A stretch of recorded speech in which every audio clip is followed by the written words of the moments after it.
Hello पिला माने मु तुमको ज्ञान सुरभि चैनल रे स्वागत जनाऊँगी। पूर्व क्लास रे आमे रासायनिक प्रतिक्रिया कौन, रासायनिक समीकरण कौन एवं रासायनिक समीकरण को किपरि समतुल करा जाए शिखिथिले। आज आमे विभिन्न प्रकार रासायनिक प्रतिक्रिया संबंध रे जानिबा। रासायनिक प्रतिक्रिया विभिन्न प्रकार होई थाए, जेपरिक संश्लेषण प्रतिक्रिया, विघटन प्रतिक्रिया, विस्थापन प्रतिक्रिया, द्वैत विस्थापन प्रतिक्रिया, ताप उत्पादी एवं ताप शोषी प्रतिक्रिया, जारण एवं विजारण प्रतिक्रिया। सर्वप्रथम आमे एई प्रथम चारटी प्रतिक्रिया रे कौन परिवर्तन होई थाए ताहाकू संक्षेप रे बुझिबा। देखो पिला माने, जदि कौनसी रासायनिक प्रतिक्रिया रे एकाधिक प्रतिकारक रासायनिक प्रतिक्रिया करी केवल गोटे ही उत्पाद मिली थाए ताहाकू संश्लेषण प्रतिक्रिया कहा जाए। इंग्राजी रे कॉम्बिनेशन रिएक्शन।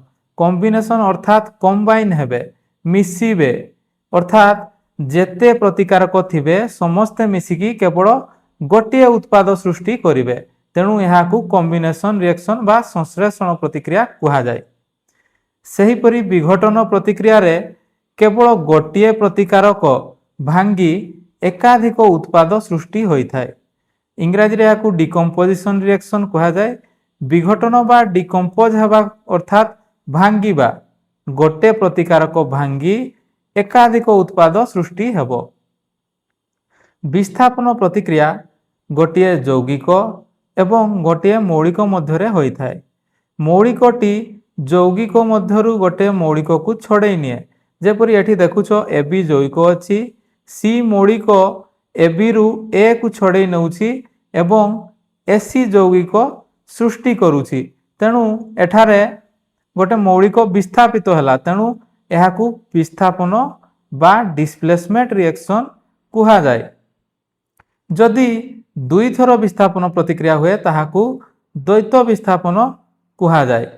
द्वैत विस्थापन दुईटी यौगिक मध्यरे हुए एवं से दुईटी यौगिक परस्पर मध्यरे आयन विनिमय बा आयन एक्सचेंज करथांती। देखो पिला माने, एठी एबी यौगिक एवं सीडी यौगिक थिला। एबी रु ए डी को छड़े नेला एवं सी बी को छड़े नेला एवं नूतन यौगिक एडी और बीसी तैयारी हैला। तेणु एठारे दुई थर विस्थापन रिएक्शन होउछि, तेणु यहाकू द्वैत विस्थापन बा डबल डिस्प्लेसमेंट रिएक्शन कहा जाए।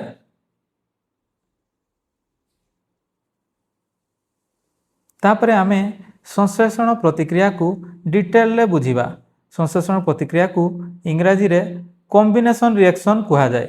कॉम्बिनेशन अर्थात प्रतिकारक माने कंबाइन हेबे बा मिसिबे।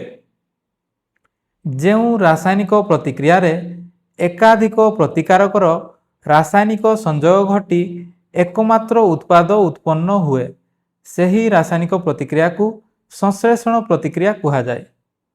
अर्थात जेते प्रतिकारक थिबे समस्ते मिसी केवल गोटे उत्पाद उत्पन्न हेले ताहाकू संश्लेषण प्रतिक्रिया कहा जाए। उदाहरण माध्यम रे बुझिबा। कोयलार दहन। कोयला कार्बन रो एक रूप, तेणु कोयला को जाड़िले कार्बन वायु थिबा ऑक्सीजन सहित रासायनिक प्रतिक्रिया करी एकमात्र उत्पाद कार्बन डाइऑक्साइड उत्पन्न करिथाए। दुईटी प्रतिकारक मिसी केवल गोटे उत्पाद उत्पन्न होउछि, तेणु यह संश्लेषण प्रतिक्रियार एक उदाहरण। सेहीपरि हाइड्रोजन गैस एवं ऑक्सीजन गैस रासायनिक प्रतिक्रिया करी एकमात्र उत्पाद जल सृष्टि करी थांती। दुईटी प्रतिकारक मिसी केवल गोटे उत्पाद उत्पन्न होउछि, तेणु एहा मध्य संश्लेषण प्रतिक्रियार एक उदाहरण। पिला माने, तुम बही रे संश्लेषण प्रतिक्रियार आउ एक उदाहरण एक्सपेरिमेंट रूपे देइछि। कली चून सहित जलर प्रतिक्रिया। आमे घरे कांथ धौड़ाइबा पई जो चून पाउडर यूज करू ताकू कली चून कहा जाए। कली चूनर रासायनिक नाम होउछि कैल्शियम ऑक्साइड। मने रखिबो, कली चून हूँ कैल्शियम ऑक्साइड बा CaO। कली चूनर जड़ सहित तीव्र प्रतिक्रिया घटी प्रचुर परिमाण रे ताप निर्गत होगा संगे संगे समित चून बा कैल्शियम हाइड्रोक्साइड उत्पन्न होता है। कली चून कैल्शियम ऑक्साइड प्लस जल H2O रासायनिक प्रतिक्रिया हेले समित चून कैल्शियम हाइड्रोक्साइड उत्पन्न होता है एवं ताप निर्गत होता है। पिला माने तुम घरे चून दिया होता बेले देखिथिबो चून पाउडर बा कली चून रे पानी मिसाइले द्रवणटी गरम होई फुटिला भलिया देखा जाए, फटका बाहरिला भलिया देखा जाए। तेणु एथिरे ताप निर्गत होता है एवं समित चून उत्पन्न होता है। एही रासायनिक प्रतिक्रिया रे दुईटी प्रतिकारक मिसी केवल गोटे उत्पाद उत्पन्न होउछि। तेणु एही रासायनिक प्रतिक्रिया संश्लेषण प्रतिक्रियार एक उदाहरण। तत्सहित एही रासायनिक प्रतिक्रिया रे ताप उत्पन्न होउथबारु एहाकु आमे ताप उत्पादी प्रतिक्रिया मध्य कहि पारिबा।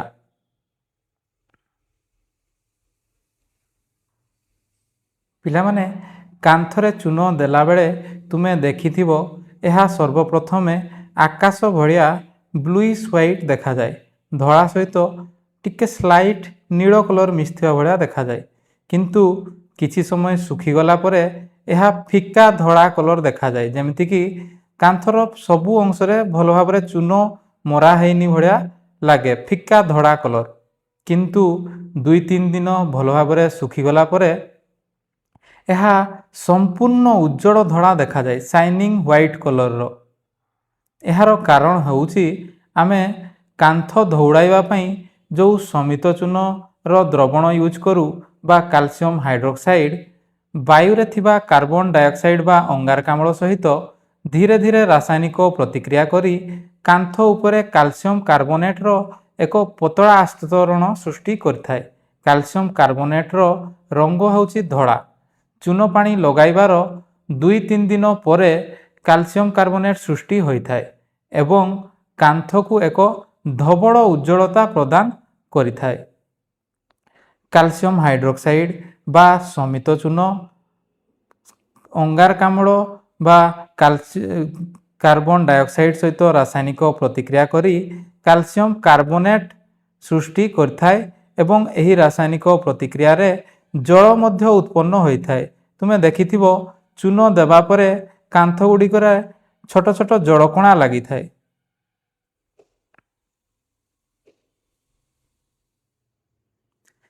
समित चूनरू कैल्शियम कार्बोनेट सृष्टि हेला बेले एही रंगर परिवर्तन को तुमे मध्य परीक्षा करी देखि पारिबो।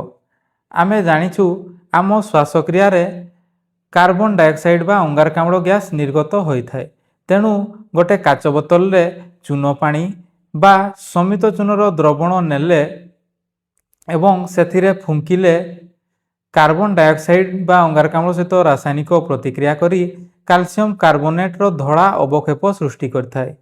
एहा आकाशिया कलर रो चून पानी को धड़ा द्रवण रे परिणत कर देइथाय। कैल्शियम हाइड्रोक्साइड बा समित चून अंगारकाम्ल सहित रासायनिक प्रतिक्रिया करी कैल्शियम कार्बोनेट रो धड़ा अवक्षेप सृष्टि करिथाय। आउ एक इम्पोर्टांट कथा होछि ए जो कैल्शियम कार्बोनेट प्रकृति रे विभिन्न रूप रे मिली थाए। अंडा खड़पा होछि कैल्शियम कार्बोनेट, मार्बल मध्य कैल्शियम कार्बोनेट, चौक मध्य कैल्शियम कार्बोनेट एवं चून पत्थर मध्य कैल्शियम कार्बोनेट। ए समस्त पदार्थ रे सेम यौगिक रहिछि कैल्शियम कार्बोनेट। तेणु ए समस्त पदार्थर रासायनिक नाम एवं संकेत समान कैल्शियम कार्बोनेट बा CaCO3।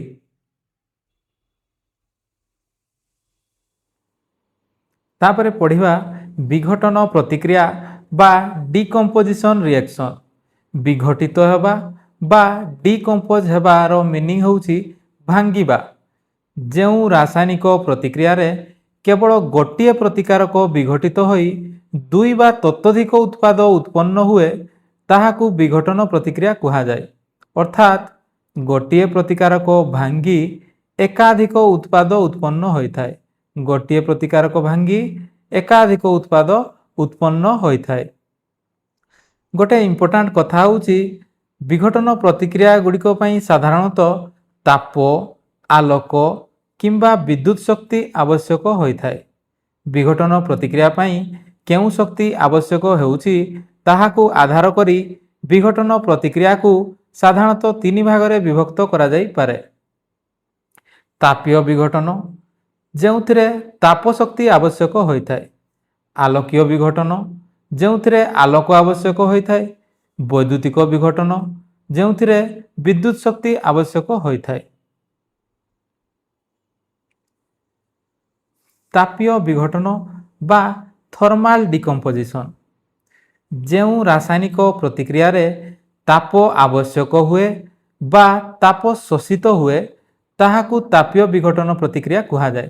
ଅର୍ଥାତ୍ ଏହି ରାସାୟନିକ ପ୍ରତିକ୍ରିୟାରେ ପ୍ରତିକାରକର ବିଘଟନ ପାଇଁ ତାପ ପ୍ରୟୋଗ କରିବା ପାଇଁ ପଡ଼ିଥାଏ।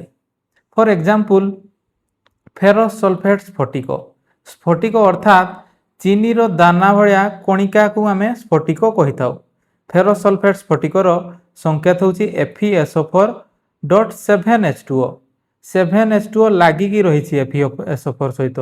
ଯେଉଁ ଯୌଗିକରେ ଏହିପରି ଜଳ ଅଣୁ ଲାଗି ରହିଥାଏ ସେ ଜଳ ଅଣୁକୁ ସ୍ଫଟିକ ଜଳ କୁହାଯାଏ। ଫେରସ୍ ସଲଫେଟ୍ରେ 7ଟି ଜଳ ଅଣୁ ଲାଗି ରହିଲେ ଫେରସ୍ ସଲଫେଟ୍ ସ୍ଫଟିକ ତିଆରି ହୋଇଥାଏ। ଫେରସ୍ ସଲଫେଟ୍ ସ୍ଫଟିକର ରଙ୍ଗ ହେଉଛି ସବୁଜ। ଆମେ ଯଦି ଏହି ଫେରସ୍ ସଲଫେଟ୍ ସ୍ଫଟିକକୁ ତାପ ପ୍ରୟୋଗ କରିବା ତେବେ ତାହା ବିଘଟିତ ହୋଇ ଫେରସ୍ ସଲଫେଟ୍ ଶୁଷ୍କ ଧଳା ରଙ୍ଗର ଫେରସ୍ ସଲଫେଟ୍ ଉତ୍ପନ୍ନ ହୋଇଥାଏ ଏବଂ ଜଳ ଅଣୁ ଅଲଗା ହୋଇଯାଏ। ଏଠି ମନେ ରଖିବା ପାଇଁ ପଡ଼ିବ ଫେରସ୍ ସଲଫେଟ୍ ସ୍ଫଟିକ ବା FeSO4 7H2O ରଙ୍ଗ ହେଉଛି ସବୁଜ ଏବଂ ଶୁଷ୍କ ଫେରସ୍ ସଲଫେଟ୍ର ରଙ୍ଗ ହେଉଛି ଧଳା। ଏଠାରେ ଗୋଟିଏ ପ୍ରତିକାରକ ଭାଙ୍ଗି ଏକାଧିକ ଉତ୍ପାଦ ଉତ୍ପନ୍ନ ହେଲା, ତେଣୁ ଏହା ଏକ ବିଘଟନ ପ୍ରତିକ୍ରିୟା। ସେହିପରି ଧଳା ରଙ୍ଗର ଫେରସ୍ ସଲଫେଟ୍କୁ ଯଦି ଆମେ ପୁଣି ଉତ୍ତପ୍ତ କରିବା ଏହା ଭାଙ୍ଗି ଫେରିକ୍ ଅକ୍ସାଇଡ୍, ସଲଫର ଡାଇଅକ୍ସାଇଡ୍ ଏବଂ ସଲଫର ଟ୍ରାଇଅକ୍ସାଇଡ୍ ଉତ୍ପନ୍ନ ହୋଇଥାଏ। ଧଳା ରଙ୍ଗର ଫେରସ୍ ସଲଫେଟ୍କୁ ତାପ ପ୍ରୟୋଗ କଲେ ଫେରିକ୍ ଅକ୍ସାଇଡ୍ Fe2O3 ବା କଳଙ୍କି ଏବଂ sulphur dioxide gas, sulphur trioxide gas ନିର୍ଗତ ହୋଇଥାଏ। ଫେରିକ୍ ଅକ୍ସାଇଡ୍କୁ କଳଙ୍କି ମଧ୍ୟ କୁହାଯାଏ, ଯାହାର ରଙ୍ଗ ହେଉଛି ଲୋହିତ ବାଦାମୀ। ଏଠାରେ ମଧ୍ୟ ଗୋଟିଏ ପ୍ରତିକାରକ ବିଘଟିତ ହୋଇ ଏକାଧିକ ଉତ୍ପାଦ ଉତ୍ପନ୍ନ ହେଉଛି, ତେଣୁ ଏହା ଏକ ବିଘଟନ ପ୍ରତିକ୍ରିୟା। ଦେଖ, ଫେରସ୍ ସଲଫେଟ୍ର ସ୍ଫଟିକ ସବୁଜ ରଙ୍ଗର FeSO4.7H2O, ତାକୁ ଯଦି ଆମେ ତାପ ପ୍ରୟୋଗ କରିବା ତେବେ ତାହା ଭାଙ୍ଗି ଜଳ ଅଣୁ ହରାଉଛି ଏବଂ ଧଳା ରଙ୍ଗର ଶୁଷ୍କ ଫେରସ୍ ସଲଫେଟ୍ରେ ପରିଣତ ହେଉଛି। ତାକୁ ପୁଣି ଗରମ କଲେ ତାହା ବିଘଟିତ ହୋଇ କଳଙ୍କି ବା ଫେରିକ୍ ଅକ୍ସାଇଡ୍ Fe2O3 ଉତ୍ପନ୍ନ ହେଉଛି, ଯାହାର ରଙ୍ଗ ହେଉଛି ଲୋହିତ ବାଦାମୀ। ବିଘଟନ ପ୍ରତିକ୍ରିୟାର ଅନ୍ୟ ଏକ ଉଦାହରଣ ହେଉଛି ଚୂନ ପଥର ବା କ୍ୟାଲସିୟମ କାର୍ବୋନେଟ୍କୁ ଯଦି ଆମେ ତାପ ପ୍ରୟୋଗ କରିବା ତେବେ ତାହା ବିଘଟିତ ହୋଇ କ୍ୟାଲସିୟମ ଅକ୍ସାଇଡ୍ ବା କଲି ଚୂନ ଉତ୍ପନ୍ନ ହୁଏ ଏବଂ ଅଙ୍ଗାରକାମ୍ଳ ବା କାର୍ବନ ଡାଇଅକ୍ସାଇଡ୍ ଗ୍ୟାସ୍ ନିର୍ଗତ ହୋଇଥାଏ। ଏଠି ମଧ୍ୟ ଗୋଟିଏ ପ୍ରତିକାରକ ବିଘଟିତ ହୋଇ ଏକାଧିକ ଉତ୍ପାଦ ଉତ୍ପନ୍ନ ହେଉଛି, ତେଣୁ ଏହା ମଧ୍ୟ ଏକ ବିଘଟନ ପ୍ରତିକ୍ରିୟା। ସେହିପରି ଲେଡ୍ ନାଇଟ୍ରେଟ୍ PbNO3(2)କୁ ତାପ ପ୍ରୟୋଗ କଲେ ଲେଡ୍ ଅକ୍ସାଇଡ୍ PbO ଏବଂ ନାଇଟ୍ରୋଜେନ୍ ଡାଇଅକ୍ସାଇଡ୍ ଗ୍ୟାସ୍ ଓ ଅକ୍ସିଜେନ ଗ୍ୟାସ୍ ନିର୍ଗତ ହୋଇଥାଏ। ଏହି ରାସାୟନିକ ପ୍ରତିକ୍ରିୟାରେ ନାଇଟ୍ରୋଜେନ୍ ଡାଇଅକ୍ସାଇଡ୍ ଗ୍ୟାସ୍ ବାଦାମୀ ରଙ୍ଗର ଧୂଆଁ ହିସାବରେ ନିର୍ଗତ ହୋଇଥାଏ। ଏହା ଆମକୁ ମନେ ରଖିବା ପାଇଁ ପଡ଼ିବ। ନାଇଟ୍ରୋଜେନ୍ ଡାଇଅକ୍ସାଇଡ୍ ଗ୍ୟାସ୍ର ରଙ୍ଗ ହେଉଛି ବାଦାମୀ ରଙ୍ଗ ବା ବ୍ରାଉନ୍ କଲର। ଦେଖ, ଧଳା ରଙ୍ଗର ଲେଡ୍ ନାଇଟ୍ରେଟ୍କୁ ଗରମ କଲେ ବ୍ରାଉନ୍ ରଙ୍ଗର नाइट्रोजेन डाइऑक्साइड गैस निर्गत होउछि जहाँ टेस्ट ट्यूब को बादामी रंग कर दउछि। रासायनिक प्रतिक्रिया सरिबा परे नाइट्रोजेन डाइऑक्साइड गैस निर्गत हो सारिबा परे लेड ऑक्साइड टेस्ट ट्यूब रे पड़ी रहुछि। एठी मध्य गोटिए रासायनिक गोटिए प्रतिकारकरू एकाधिक उत्पाद उत्पन्न होउछि, तेणु यह मध्य विघटन प्रतिक्रियार एक उदाहरण। तापरे पढ़िवा आलोकीय विघटन बा फोटोलिटिक डिकम्पोजिशन। फोटोर अर्थ होउछि लाइट। एही रासायनिक प्रतिक्रिया पई लाइट आवश्यक होइथाय बा आलोक आवश्यक होइथाय। जेउ विघटन प्रतिक्रिया पई आलोक आवश्यक होइथाय ताहाकू आलोकीय विघटन कुहा जाय। फॉर एग्जांपल सूर्यालोकरे आमे जदि सिल्वर धड़ा रंगर सिल्वर क्लोराइड को रखिदबा तेबे ताहा विघटित होई धूसर बा ग्रे कलर रो सिल्वर धातु उत्पन्न होइथाय एवं क्लोरीन गैस निर्गत होइथाय। सूर्यालोकरे सिल्वर क्लोराइड रो विघटन होई सिल्वर और क्लोरीन उत्पन्न हुए। सिल्वर क्लोराइड रो धड़ा रंग सिल्वर रो धूसर रंग रे परिणत हुए। देखो गोटिए प्रतिकारक विघटित होई एकाधिक उत्पाद उत्पन्न होउछि, तेणु यह मध्य एक विघटन प्रतिक्रिया। धड़ा रंगर सिल्वर क्लोराइड निया होइतिला एवं सूर्यालोकरे रखा होइतिला। जेउ अंशरे सूर्यालोक पड़िछि ताहा धूसर रंगर रूपा बा सिल्वर धातुरे परिणत हो जाइछि। एही रासायनिक प्रतिक्रिया को जदि आमे टेस्ट ट्यूब रे करिबा, धड़ा रंगर सिल्वर क्लोराइड निया होइछि एवं सूर्य किरण रे रखाइछि। फलरे हलदिया सबुज येलोइश ग्रीन कलर रो क्लोरीन गैस निर्गत होइछि, जहाँ टेस्ट ट्यूब को मध्य हलदिया सबुज रंग कर देइछि एवं धूसर बा ग्रे कलर रो सिल्वर धातु उत्पन्न होइछि। सेहीपरि जदि आमे सूर्यालोकरे सिल्वर ब्रोमाइड को रखिबा तेबे ताहा विघटित होई सिल्वर धातु उत्पन्न होइथाय एवं ब्रोमीन गैस निर्गत होइथाय। एही दुईटी रासायनिक प्रतिक्रिया सिल्वर क्लोराइड रो विघटन एवं सिल्वर ब्रोमाइड रो विघटन कला धड़ा फोटोग्राफी पई व्यवहार करा जायथाय। ब्लैक एंड व्हाइट फोटोग्राफी पई यूज करा होइथाय। तृतीयटी हेउछि वैद्युतिक विघटन बा इलेक्ट्रोलिटिक डिकम्पोजिशन। जेउ विघटन प्रतिक्रिया रे विद्युत शक्ति आवश्यक होइथाय ताहाकू वैद्युतिक विघटन प्रतिक्रिया कहा जाय। अर्थात एही रासायनिक प्रतिक्रिया रे प्रतिकारकर विघटन पई विद्युत शक्ति प्रयोग करा जाय थाय। फॉर एग्जांपल जलर वैद्युतिक विघटन प्रक्रिया द्वारा हाइड्रोजन गैस और ऑक्सीजन गैस उत्पन्न होइथाय। जलर विद्युत विघटन को विद्युत विश्लेषण प्रतिक्रिया मध्य कुहा जाइथाय। तरल अवस्था थिबा जल रे विद्युत प्रयोग कले हाइड्रोजन गैस एवं ऑक्सीजन गैस उत्पन्न हुए। जलर वैद्युतिक विश्लेषण एक गुरुत्वपूर्ण कॉन्सेप्ट जहाँ परवर्ती अध्याय मानकरे बारंबार व्यवहार हेबो, तेणु आमे भल भाबरे बुझी नेबा जलर वैद्युतिक विश्लेषण। विद्युत स्रोत प्रवाहित कराई जड़ को ताहार उपादान मौलिक हाइड्रोजन और ऑक्सीजन गैस रे विघटन करिबा प्रक्रिया को जलर वैद्युतिक विश्लेषण कहा जाए। अर्थात विद्युत प्रवाह द्वारा जड़ थिबा हाइड्रोजन और ऑक्सीजन को पृथक करिबा प्रणाली विश्लेषण करिबा प्रणाली को वैद्युतिक विश्लेषण कहा जाए। पिला माने गोटे इंटरेस्टिंग कथा होची, जदि कौनसी द्रवण रे विद्युत रो परिवहन करिवार अछि से द्रवण रे आयन रहिबा दरकार। जदि द्रवण रे आयन नथिबो तेबे विद्युत प्रवाह संभव होई न थाए, कारण आयन विद्युत रो परिवाहक रूपे कार्य करिथाए।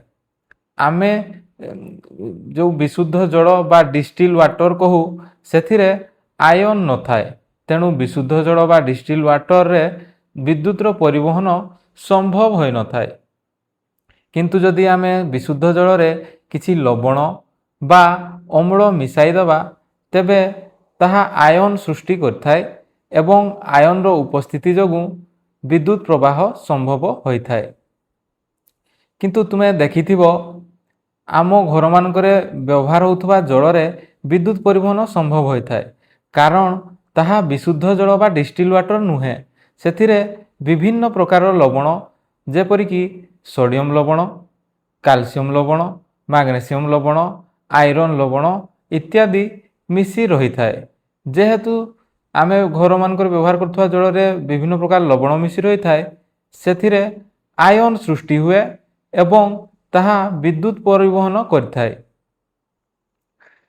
ତେଣୁ ଲୁଣ ପାଣିରେ ଆୟନ ସୃଷ୍ଟି ହେଉଥିବାରୁ ଲୁଣ ପାଣି ବିଦ୍ୟୁତ ପରିବହନ କରିପାରେ, କିନ୍ତୁ ଚିନି ପାଣିରେ ଆୟନ ସୃଷ୍ଟି ହୁଏ ନାହିଁ। ତେଣୁ ଚିନି ପାଣି ବିଦ୍ୟୁତ ପରିବହନ କରିପାରେ ନାହିଁ। ଦେଖ, କୌଣସି ଦ୍ରବଣରେ ବିଦ୍ୟୁତ ପ୍ରବାହିତ ହେବା ପାଇଁ ସେଥିରେ ଆୟନ ଥିବା ଆବଶ୍ୟକ। ଜଳରେ ଆୟନର ଅନୁପସ୍ଥିତି ଯୋଗୁଁ ଏହା ବିଦ୍ୟୁତ ପରିବହନ କରିପାରେ ନାହିଁ। ତେଣୁ ଜଳରେ ଅଳ୍ପ ପରିମାଣର ଲଘୁ ଅମ୍ଳ ମିଶାଯାଏ। ଫଳରେ ଦ୍ରବଣରେ ଆୟନର ସୃଷ୍ଟି ହୁଏ ଏବଂ ଆୟନର ଉପସ୍ଥିତି ଯୋଗୁଁ ବିଦ୍ୟୁତ ପ୍ରବାହ ସମ୍ଭବ ହୁଏ। ଜଳର ବୈଦ୍ୟୁତିକ ବିଶ୍ଳେଷଣରେ ଦୁଇଟି ଇଲେକ୍ଟ୍ରୋଡ ବ୍ୟବହାର କରାଯାଏ। ତେଣୁ ଇଲେକ୍ଟ୍ରୋଡ କ'ଣ ଆମେ ବୁଝିବା। ଧାତୁ କିମ୍ବା ଅନ୍ୟ କୌଣସି ବିଦ୍ୟୁତ ପରିବାହୀ ପଦାର୍ଥ ଯଥା ଗ୍ରାଫାଇଟ୍ର ଦୁଇଟି ପ୍ରାନ୍ତକୁ ବ୍ୟାଟେରୀ ସହିତ ଯୋଡ଼ି ଅମ୍ଳୀକୃତ ଜଳର ଦ୍ରବଣରେ ବୁଡ଼ାଇ ରଖାଯାଏ, ଯାହା ମାଧ୍ୟମରେ ବିଦ୍ୟୁତ ଧାରା ଦ୍ରବଣକୁ ପ୍ରବେଶ କରେ କିମ୍ବା ବାହାରେ। ଏହାକୁ ଇଲେକ୍ଟ୍ରୋଡ କୁହାଯାଏ।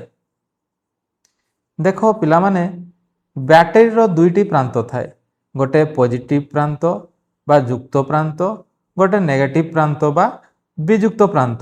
ଏହି ବ୍ୟାଟେରୀର ଏହି ଦୁଇଟି ପ୍ରାନ୍ତ ସହିତ କିଛି ପରିବାହୀ ପଦାର୍ଥର ଦୁଇଟା ପାତ ବା ଦଣ୍ଡକୁ ସଂଯୁକ୍ତ କରାହୋଇଥାଏ। ପରିବାହୀ ପଦାର୍ଥ ଅର୍ଥାତ୍ ଧାତୁର ପାତ ହୋଇଥାଇପାରେ ବା ଦଣ୍ଡ ହୋଇଥାଇପାରେ କିମ୍ବା ଅନ୍ୟ କୌଣସି ପରିବାହୀ ପଦାର୍ଥ ଯେପରିକି ଗ୍ରାଫାଇଟ୍ର ଦଣ୍ଡ ହୋଇଥାଇପାରେ। ଏହି ପରିବାହୀ ପଦାର୍ଥର ପାତ ବା ଦଣ୍ଡକୁ ବ୍ୟାଟେରୀର ଦୁଇ ପ୍ରାନ୍ତ ସହିତ ସଂଯୁକ୍ତ କରାଯାଏ ଏବଂ ଆମେ ଯେଉଁ ଅମ୍ଳୀକୃତ ଜଳ ବା ଜଳ ଆଉ ଅମ୍ଳର ଦ୍ରବଣ ନେଇଛୁ ତା ଭିତରେ ବୁଡ଼ାଇ ରଖାଯାଏ। ଫଳରେ ବ୍ୟାଟେରୀରୁ ବିଦ୍ୟୁତ ସ୍ରୋତ ଆସି ଏହି ଇଲେକ୍ଟ୍ରୋଡ ମାଧ୍ୟମରେ ଦ୍ରବଣ ମଧ୍ୟରେ ପ୍ରବେଶ କରେ ଏବଂ ପୁଣି ଅନ୍ୟ ଏକ ଇଲେକ୍ଟ୍ରୋଡ ମଧ୍ୟ ଦେଇ ଦ୍ରବଣରୁ ବାହାରକୁ ଯାଇଥାଏ। ପିଲାମାନେ, ତୁମ ବହିରେ କାର୍ବନ ଇଲେକ୍ଟ୍ରୋଡ ବ୍ୟବହାର କରାହୋଇଛି। ଆମେ ଜାଣୁ କାର୍ବନ ଏକ ଅଧାତୁ, ତେଣୁ ବିଦ୍ୟୁତର କୁପରିବାହୀ। କିନ୍ତୁ କାର୍ବନର ଗୋଟିଏ ରୂପ ଅଛି ଗ୍ରାଫାଇଟ୍, ଯାହା ବିଦ୍ୟୁତର ସୁପରିବାହୀ। ତେଣୁ ଗ୍ରାଫାଇଟ୍ର ଦଣ୍ଡକୁ ଏଠାରେ ଆମେ ଇଲେକ୍ଟ୍ରୋଡ ଭାବରେ ବ୍ୟବହାର କରିପାରିବା।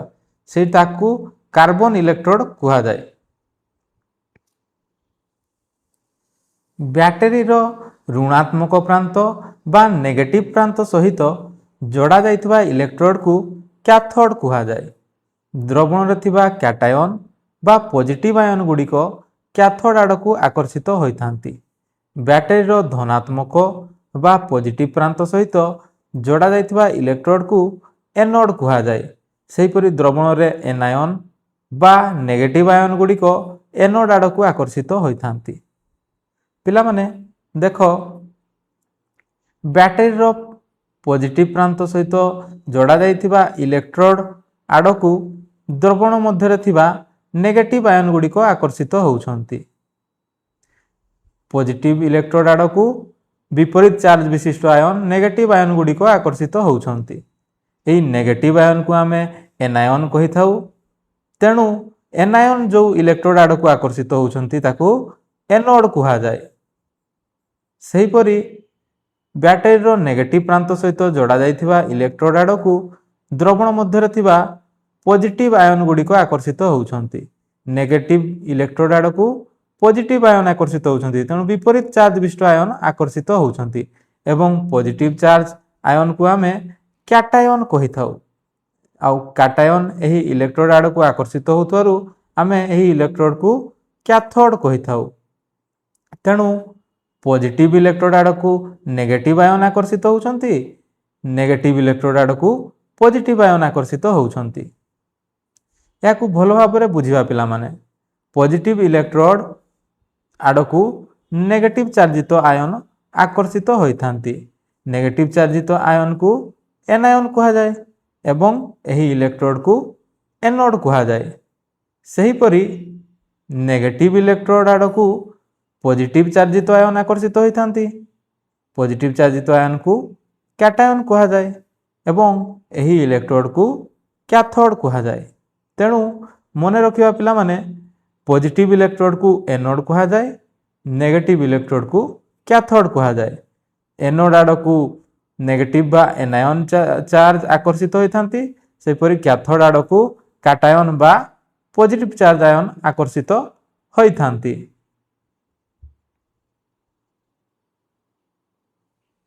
पिला माने आमे देखिलु जलर वैद्युतिक विश्लेषण रे पॉजिटिव इलेक्ट्रोड आड़ को नेगेटिव आयन आकर्षित होइथांती एवं नेगेटिव इलेक्ट्रोड आड़ को पॉजिटिव आयन आकर्षित होइथांती।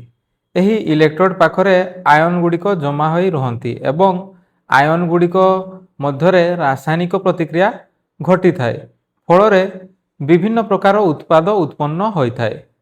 केउ इलेक्ट्रोड रे केउ उत्पाद उत्पन्न होइथाए यह एक गुरुत्वपूर्ण कॉन्सेप्ट जहा बारंबार परीक्षा रे प्रश्न आसी थाए। तेणु आमे एही कॉन्सेप्ट बुझीगले सहज हेबो एवं घोषिबा पई पड़िबोनी। फ्यूचर रे जेतेबेले भी आमे अन्य कोनोसी यौगिक किंबा द्रवणर विद्युत विश्लेषण विषय रे पढ़िबा सेतेबेले केउ इलेक्ट्रोड रे केउ उत्पाद उत्पन्न हेबो कहिबा सहज हेबो। तेणु देखिबा जलर वैद्युतिक विश्लेषण रे द्रवण मध्यरे H+ आयन थाए एवं OH- आयन थाए।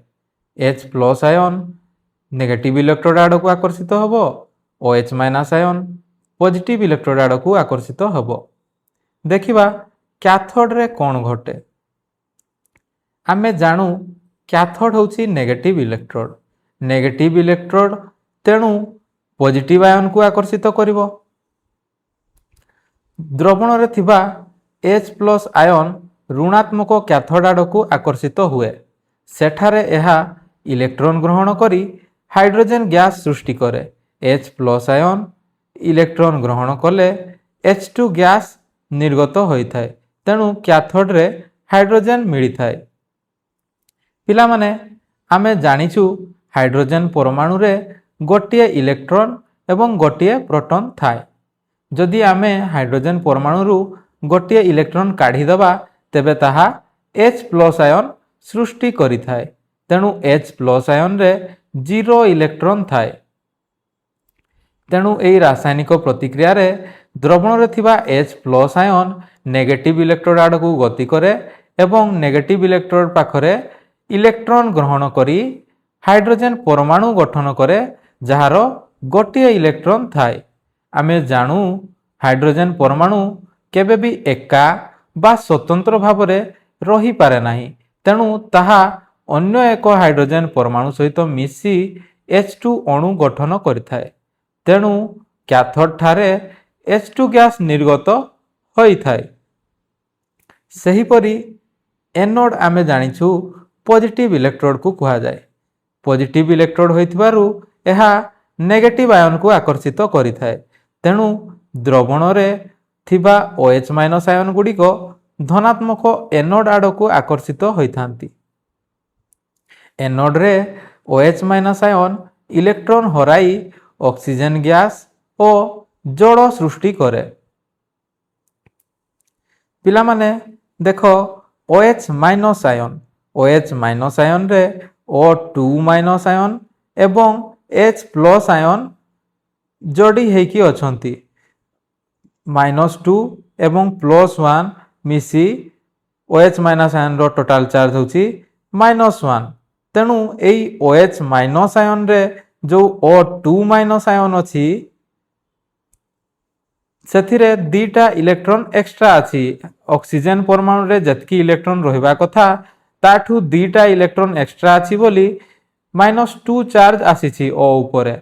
ତେଣୁ ଏଇ ଦୁଇଟା ଏକ୍ସଟ୍ରା ଇଲେକ୍ଟ୍ରନକୁ ଯଦି ଆମେ କାଢ଼ିଦେବା O2 ମାଇନସ୍ ଆୟନ O ପରମାଣୁ ଗଠନ କରିବ, ଅକ୍ସିଜେନ ପରମାଣୁ ଗଠନ କରିବ।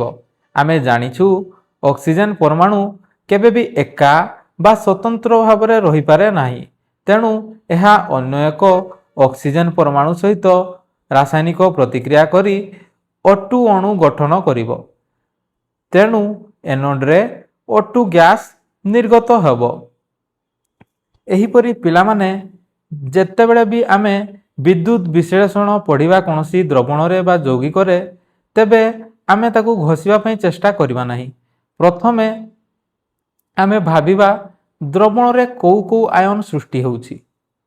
ଯେଉଁ ଆୟନ ସୃଷ୍ଟି ହେବ ସେମାନଙ୍କ ଭିତରୁ ପଜିଟିଭ୍ ଆୟନ ନେଗେଟିଭ୍ ଇଲେକ୍ଟ୍ରୋଡ ଆଡ଼କୁ ଗତି କରିବ, ନେଗେଟିଭ୍ ଆୟନ ପଜିଟିଭ୍ ଇଲେକ୍ଟ୍ରୋଡ ଆଡ଼କୁ ଗତି କରିବ ଏବଂ ସେହି ଇଲେକ୍ଟ୍ରୋଡରେ ଏହି ଆୟନ ଗୁଡ଼ିକରୁ କିଛି ଉତ୍ପାଦ ସୃଷ୍ଟି ହେବ। ଆମେ ଦେଖିବା କେଉଁ କେଉଁ ଉତ୍ପାଦ ସୃଷ୍ଟି ହୋଇପାରିବ। ଯେମିତି ଏଠି H+ ଆୟନରୁ H2 ଗ୍ୟାସ୍ ଉତ୍ପନ୍ନ ହେଲା ଏବଂ OH ମାଇନସ୍ ଆୟନରୁ O2 ମାଇନସ୍ ଆୟନରୁ O2 ଗ୍ୟାସ୍ ନିର୍ଗତ ହେଲା।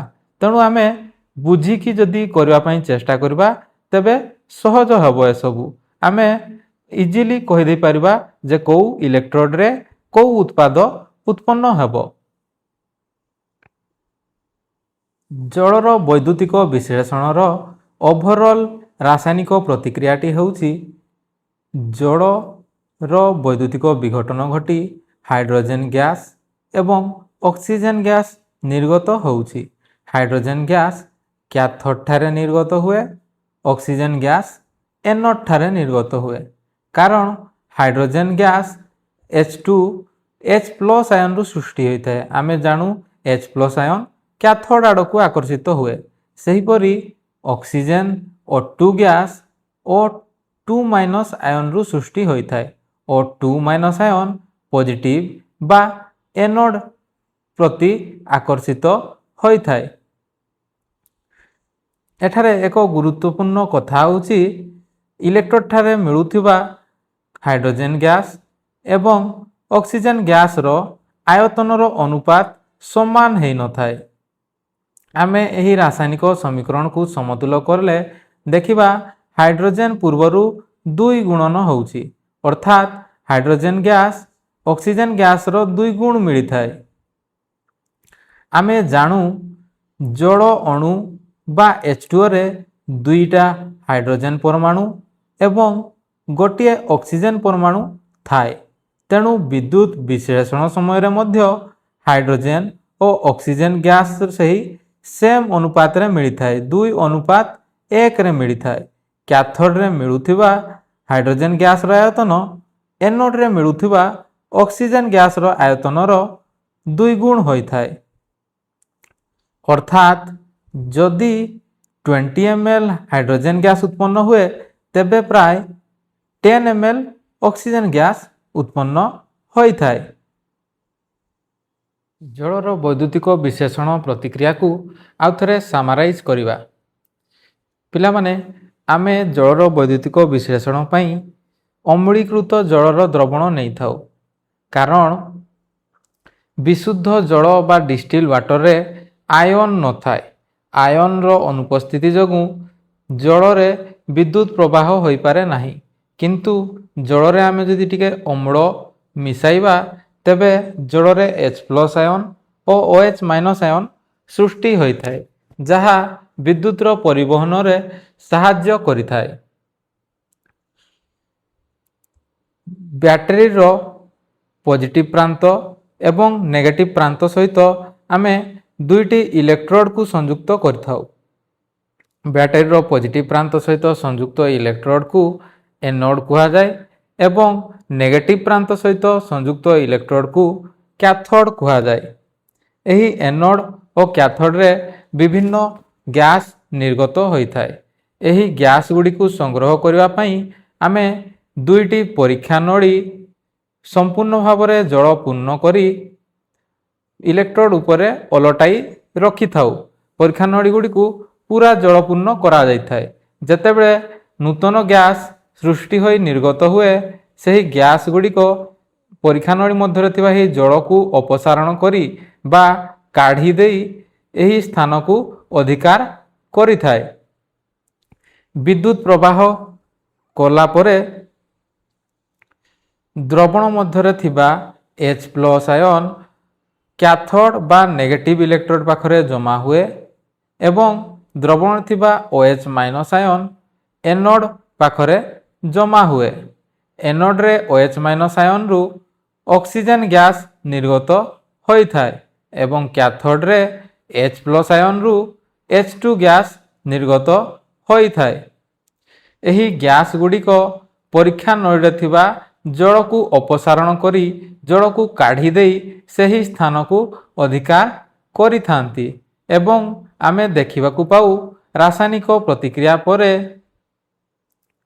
ଏନୋଡରେ ମିଳୁଥିବା ଗ୍ୟାସର ଅନୁପାତ ଏନୋଡରେ ମିଳୁଥିବା ଗ୍ୟାସର ଆୟତନ ଠାରୁ କ୍ୟାଥୋଡରେ ମିଳୁଥିବା ଗ୍ୟାସର ଆୟତନ 2 ଗୁଣ ହୋଇଥାଏ। ଅର୍ଥାତ୍ ହାଇଡ୍ରୋଜେନର ଆୟତନ ଅକ୍ସିଜେନର ଆୟତନର 2 ଗୁଣ ହୋଇଥାଏ, କାରଣ ହାଇଡ୍ରୋଜେନ ଅକ୍ସିଜେନର 2 ଗୁଣ ମିଳିଥାଏ। ପିଲାମାନେ, ଆମେ ସଂଶ୍ଳେଷଣ ପ୍ରତିକ୍ରିୟା ଏବଂ ବିଭିନ୍ନ ପ୍ରକାର ବିଘଟନ ପ୍ରତିକ୍ରିୟା ସମ୍ବନ୍ଧରେ ପଢ଼ିଲୁ। ଏହାପରେ ଆଉ ଏକ ପ୍ରକାର ରାସାୟନିକ ପ୍ରତିକ୍ରିୟା ସମ୍ବନ୍ଧରେ ଜାଣିବା। କିଛି ରାସାୟନିକ ପ୍ରତିକ୍ରିୟାରେ ତାପଶକ୍ତି ଉତ୍ପନ୍ନ ହୋଇଥାଏ। ଅନ୍ୟ କିଛି ରାସାୟନିକ ପ୍ରତିକ୍ରିୟାରେ ତାପଶକ୍ତି ଶୋଷିତ ହୋଇଥାଏ ବା ତାପ ପ୍ରୟୋଗ କରିବା ପାଇଁ ପଡ଼େ। ଏହାକୁ ଆଧାର କରି ରାସାୟନିକ ପ୍ରତିକ୍ରିୟା ଗୁଡ଼ିକୁ ଦୁଇ ଭାଗରେ ବିଭକ୍ତ କରାଯାଇପାରେ: ତାପ ଉତ୍ପାଦୀ ପ୍ରତିକ୍ରିୟା ଏବଂ ତାପ ଶୋଷୀ ପ୍ରତିକ୍ରିୟା। ତାପ ଉତ୍ପାଦୀ ପ୍ରତିକ୍ରିୟାକୁ ଇଂରାଜୀରେ ଏକ୍ସୋଥର୍ମିକ ରିଏକ୍ସନ କୁହାଯାଏ। ଯେଉଁ ରାସାୟନିକ ପ୍ରତିକ୍ରିୟାରେ ଉତ୍ପାଦ ଉତ୍ପନ୍ନ ହେବା ସହିତ ତାପ ଶକ୍ତି ନିର୍ଗତ ହୋଇଥାଏ, ତାହାକୁ ତାପ ଉତ୍ପାଦୀ ପ୍ରତିକ୍ରିୟା କୁହାଯାଏ। ଫର ଏକ୍ସାମ୍ପଲ, କୋଇଲାର ଦହନ। ଆମେ ଜାଣୁ କୋଇଲା ହେଉଛି କାର୍ବନର ଏକ ରୂପ। ତେଣୁ କୋଇଲାକୁ ଜାଳିଲେ କାର୍ବନ ବାୟୁରେ ଥିବା ଅକ୍ସିଜେନ ସହିତ ରାସାୟନିକ ପ୍ରତିକ୍ରିୟା କରି କାର୍ବନ ଡାଇଅକ୍ସାଇଡ ଗ୍ୟାସ୍ ଉତ୍ପନ୍ନ କରିଥାଏ ଏବଂ କୋଇଲାକୁ ଜାଳିଲେ ତାପ ମଧ୍ୟ ନିର୍ଗତ ହୋଇଥାଏ। ତେଣୁ ଏହା ତାପ ଉତ୍ପାଦୀ ପ୍ରତିକ୍ରିୟାର ଏକ ଉଦାହରଣ। ପିଲାମାନେ, ଦହନ କହିଲେ ଅକ୍ସିଜେନ ସହିତ ପ୍ରତିକ୍ରିୟାକୁ ବୁଝିବ।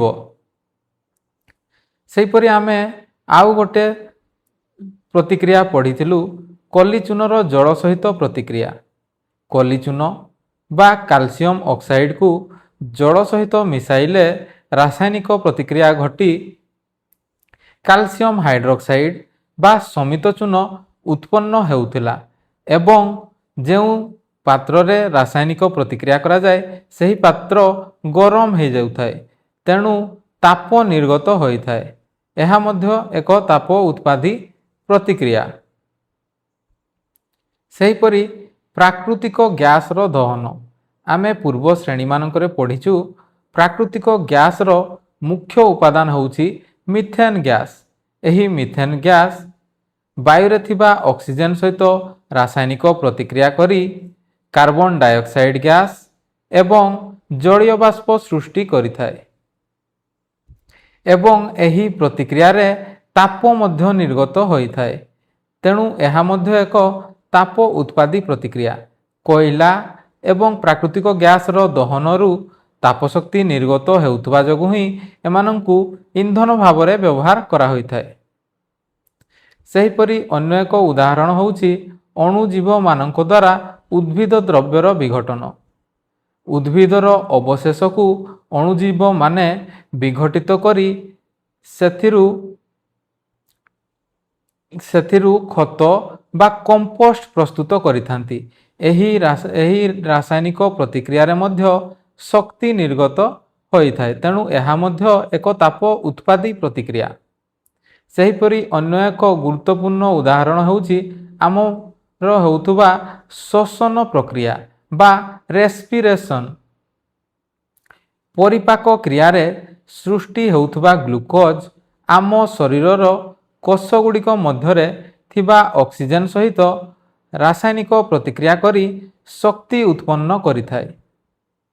ପିଲାମାନେ, ଆମେ ଜାଣିଛୁ ପରିପାକ କ୍ରିୟାରେ ଆମେ ଖାଉଥିବା ଜଟିଳ ଖାଦ୍ୟ ଯଥା ଭାତ, ରୁଟି ଇତ୍ୟାଦି ଶ୍ୱେତସାର ଜାତୀୟ ଖାଦ୍ୟ ସରଳତର ଗ୍ଲୁକୋଜରେ ପରିଣତ ହୋଇଥାଏ।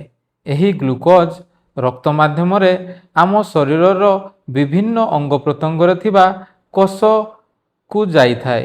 ସେହି କୋଷରେ ଏହି ଗ୍ଲୁକୋଜ୍ ଅକ୍ସିଜେନ୍ ସହିତ ରାସାୟନିକ ପ୍ରତିକ୍ରିୟା କରି ଶକ୍ତି ଉତ୍ପନ୍ନ କରିଥାଏ। ଗ୍ଲୁକୋଜ୍ ଅକ୍ସିଜେନ୍ ସହିତ ରାସାୟନିକ ପ୍ରତିକ୍ରିୟା କରି କାର୍ବନ ଡାଇଅକ୍ସାଇଡ୍ ଗ୍ୟାସ୍ ଏବଂ ଜଳ ଉତ୍ପନ୍ନ କରିଥାଏ ଏବଂ ଶକ୍ତି ମଧ୍ୟ ଉତ୍ପନ୍ନ କରିଥାଏ। ଏଥିରେ ଶକ୍ତି ଉତ୍ପନ୍ନ ହେଉଥିବାରୁ ଏହା ମଧ୍ୟ ତାପ ଉତ୍ପାଦୀ ପ୍ରତିକ୍ରିୟାର ଏକ ଉଦାହରଣ। ପିଲାମାନେ, ତାପରେ ଆମେ ପଢ଼ିବା ତାପ ଶୋଷୀ ପ୍ରତିକ୍ରିୟା।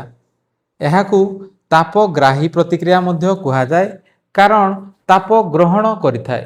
ଇଂରାଜୀରେ ଏଣ୍ଡୋଥର୍ମିକ୍ ରିଏକ୍ସନ୍। ଯେଉଁ ରାସାୟନିକ ପ୍ରତିକ୍ରିୟାରେ ଶକ୍ତି ଅର୍ଥାତ୍ ତାପ, ଆଲୋକ କିମ୍ବା ବିଦ୍ୟୁତ୍ ଶକ୍ତି ଶୋଷିତ ହୋଇଥାଏ ତାହାକୁ ତାପ ଶୋଷୀ ବା ତାପଗ୍ରାହୀ ରାସାୟନିକ ପ୍ରତିକ୍ରିୟା କୁହାଯାଏ।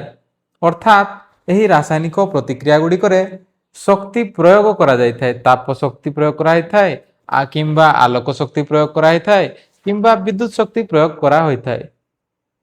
ଆମେ ଦେଖିଛୁ ପିଲାମାନେ, ବିଘଟନ ପ୍ରତିକ୍ରିୟାରେ ତାପ, ଆଲୋକ ଏବଂ ବିଦ୍ୟୁତ୍ ଶକ୍ତି ପ୍ରୟୋଗ କରାଯାଇଥାଏ। ତେଣୁ ସାଧାରଣତଃ ବିଘଟନ ପ୍ରତିକ୍ରିୟା ଗୁଡ଼ିକ ତାପ ଶୋଷୀ ପ୍ରତିକ୍ରିୟା ହୋଇଥାନ୍ତି। ସାଧାରଣତଃ କୁହାଯାଇଛି ଅର୍ଥାତ୍ ଅଧିକାଂଶ ବିଘଟନ ପ୍ରତିକ୍ରିୟା ତାପ ଶୋଷୀ ପ୍ରତିକ୍ରିୟା ହୋଇଥାନ୍ତି, କିନ୍ତୁ ସମସ୍ତ ବିଘଟନ ପ୍ରତିକ୍ରିୟା ତାପ ଶୋଷୀ ପ୍ରତିକ୍ରିୟା ହୋଇନଥାନ୍ତି। ଉଦାହରଣ ସ୍ୱରୂପ ଆମେ ପଢ଼ିଥିବା ବିଭିନ୍ନ ପ୍ରକାର ବିଘଟନ ପ୍ରତିକ୍ରିୟାକୁ ତାପ ଶୋଷୀ ପ୍ରତିକ୍ରିୟା କହିପାରିବା।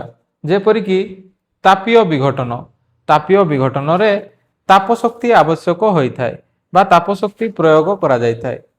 କ୍ୟାଲସିୟମ କାର୍ବୋନେଟ୍କୁ ତାପ ଦେଲେ ତାହା ବିଘଟିତ ହୋଇ କ୍ୟାଲସିୟମ ଅକ୍ସାଇଡ୍ ବା କଲି ଚୂନ ଉତ୍ପନ୍ନ ହୋଇଥାଏ ଏବଂ କାର୍ବନ ଡାଇଅକ୍ସାଇଡ୍ ଗ୍ୟାସ୍ ନିର୍ଗତ ହୋଇଥାଏ। ସେହିପରି ଆଲୋକୀୟ ବିଘଟନ ପାଇଁ ସୂର୍ଯ୍ୟାଲୋକ ଆବଶ୍ୟକ ହୋଇଥାଏ। ସିଲଭର କ୍ଲୋରାଇଡ୍କୁ ସୂର୍ଯ୍ୟାଲୋକରେ ରଖିଦେଲେ ତାହା ବିଘଟିତ ହୋଇ ସିଲଭର ଧାତୁ ଏବଂ କ୍ଲୋରିନ୍ ଗ୍ୟାସରେ ପରିଣତ ହୋଇଥାଏ। ସିଲଭର କ୍ଲୋରାଇଡ୍ର ଧଳା ରଙ୍ଗ ଚେଞ୍ଜ ହୋଇ ସିଲଭର ଧାତୁର ଧୂସର ରଙ୍ଗରେ ପରିଣତ ହୋଇଥାଏ। ଏଥିରେ ମଧ୍ୟ ସୌରଶକ୍ତି ବ୍ୟବହାର ହେଉଥିବାରୁ ଏହା ତାପ ଶୋଷୀ ପ୍ରତିକ୍ରିୟାର ଏକ ଉଦାହରଣ। ସେହିପରି ବୈଦ୍ୟୁତିକ ବିଘଟନରେ ବିଦ୍ୟୁତ୍ ଶକ୍ତି ଆବଶ୍ୟକ ହୋଇଥାଏ। ଆମେ ଦେଖିଥିଲୁ ଜଳର ବୈଦ୍ୟୁତିକ ବିଶ୍ଳେଷଣରେ ଜଳରୁ ହାଇଡ୍ରୋଜେନ୍ ଗ୍ୟାସ୍ ଏବଂ ଅକ୍ସିଜେନ୍ ଗ୍ୟାସ୍ ନିର୍ଗତ ହେଉଥିଲା। ଏଥିରେ ବିଦ୍ୟୁତ୍ ଶକ୍ତି ପ୍ରୟୋଗ କରାଯାଉଥିବାରୁ ଏହା ମଧ୍ୟ ତାପ ଶୋଷୀ ପ୍ରତିକ୍ରିୟାର ଏକ ଉଦାହରଣ। ତାପରେ ଦେଖିବା ଭିନ୍ନ ଏକ ତାପ ଶୋଷୀ ପ୍ରତିକ୍ରିୟା, ଆଲୋକ ସଂଶ୍ଳେଷଣ ପ୍ରତିକ୍ରିୟା। ଏହା ବିଘଟନ ପ୍ରତିକ୍ରିୟା ନୁହେଁ କିନ୍ତୁ ଏକ ତାପ ଶୋଷୀ ପ୍ରତିକ୍ରିୟା କାରଣ ସୂର୍ଯ୍ୟାଲୋକର ଉପସ୍ଥିତିରେ ହୋଇଥାଏ, ଆଲୋକ ଶକ୍ତି ଆବଶ୍ୟକ କରିଥାଏ। ଆମେ ଜାଣିଛୁ ଉଦ୍ଭିଦ ବାୟୁମଣ୍ଡଳରୁ ଅଙ୍ଗାରକାମ୍ଳ ଏବଂ ଚେର ସାହାଯ୍ୟରେ ମାଟିରୁ ଜଳ ସଂଗ୍ରହ କରି ନିଜର ଖାଦ୍ୟ ପ୍ରସ୍ତୁତ କରିଥାଏ। ଏହି ପ୍ରକ୍ରିୟାରେ କାର୍ବନ ଡାଇଅକ୍ସାଇଡ୍ ବା ଅଙ୍ଗାରକାମ୍ଳର ଜଳ ସହିତ ରାସାୟନିକ ପ୍ରତିକ୍ରିୟା ସୂର୍ଯ୍ୟାଲୋକ ଏବଂ କ୍ଲୋରୋଫିଲ୍ର ଉପସ୍ଥିତିରେ ହୋଇଥାଏ ଏବଂ ଗ୍ଲୁକୋଜ୍, ଅକ୍ସିଜେନ୍ ଏବଂ ଜଳ ପ୍ରସ୍ତୁତ ହୋଇଥାଏ। ଗ୍ଲୁକୋଜର ସଂକେତ ହେଉଛି C6H12O6। ତେଣୁ ଆଲୋକ ସଂଶ୍ଳେଷଣ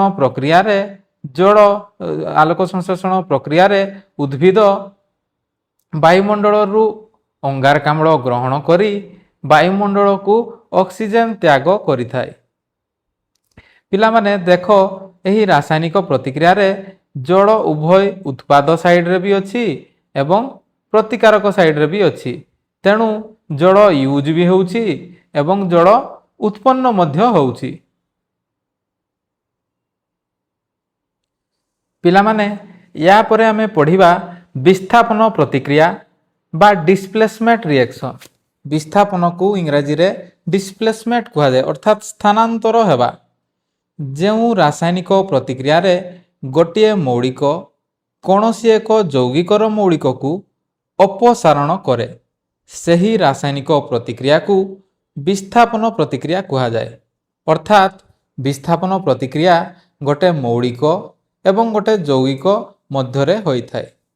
ଏହି ମୌଳିକଟି ଯୌଗିକର ଏକ ମୌଳିକକୁ ଅପସାରଣ କରି ନୂତନ ଯୌଗିକ ସୃଷ୍ଟି କରିଥାଏ। ପିଲାମାନେ ଦେଖ, ଏଠି AB ହେଉଛି ଯୌଗିକ, C ହେଉଛି ମୌଳିକ। ଏହି C ମୌଳିକଟି AB ଯୌଗିକରୁ Bକୁ ହଟେଇ ଦେଇ A ସହିତ ନୂତନ ଯୌଗିକ ସୃଷ୍ଟି କରେ, AC ଯୌଗିକ ସୃଷ୍ଟି କରେ।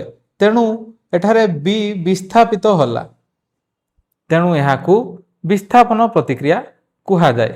ଉଦାହରଣ ସ୍ୱରୂପ ଆମେ ଯଦି ଜିଙ୍କ ଧାତୁ ଏବଂ କପର ସଲଫେଟ୍ ଦ୍ରବଣର ରାସାୟନିକ ପ୍ରତିକ୍ରିୟା କରିବା, ତେବେ ଜିଙ୍କ ସଲଫେଟ୍ ଦ୍ରବଣ ଏବଂ କପର ଧାତୁ ମିଳିଥାଏ।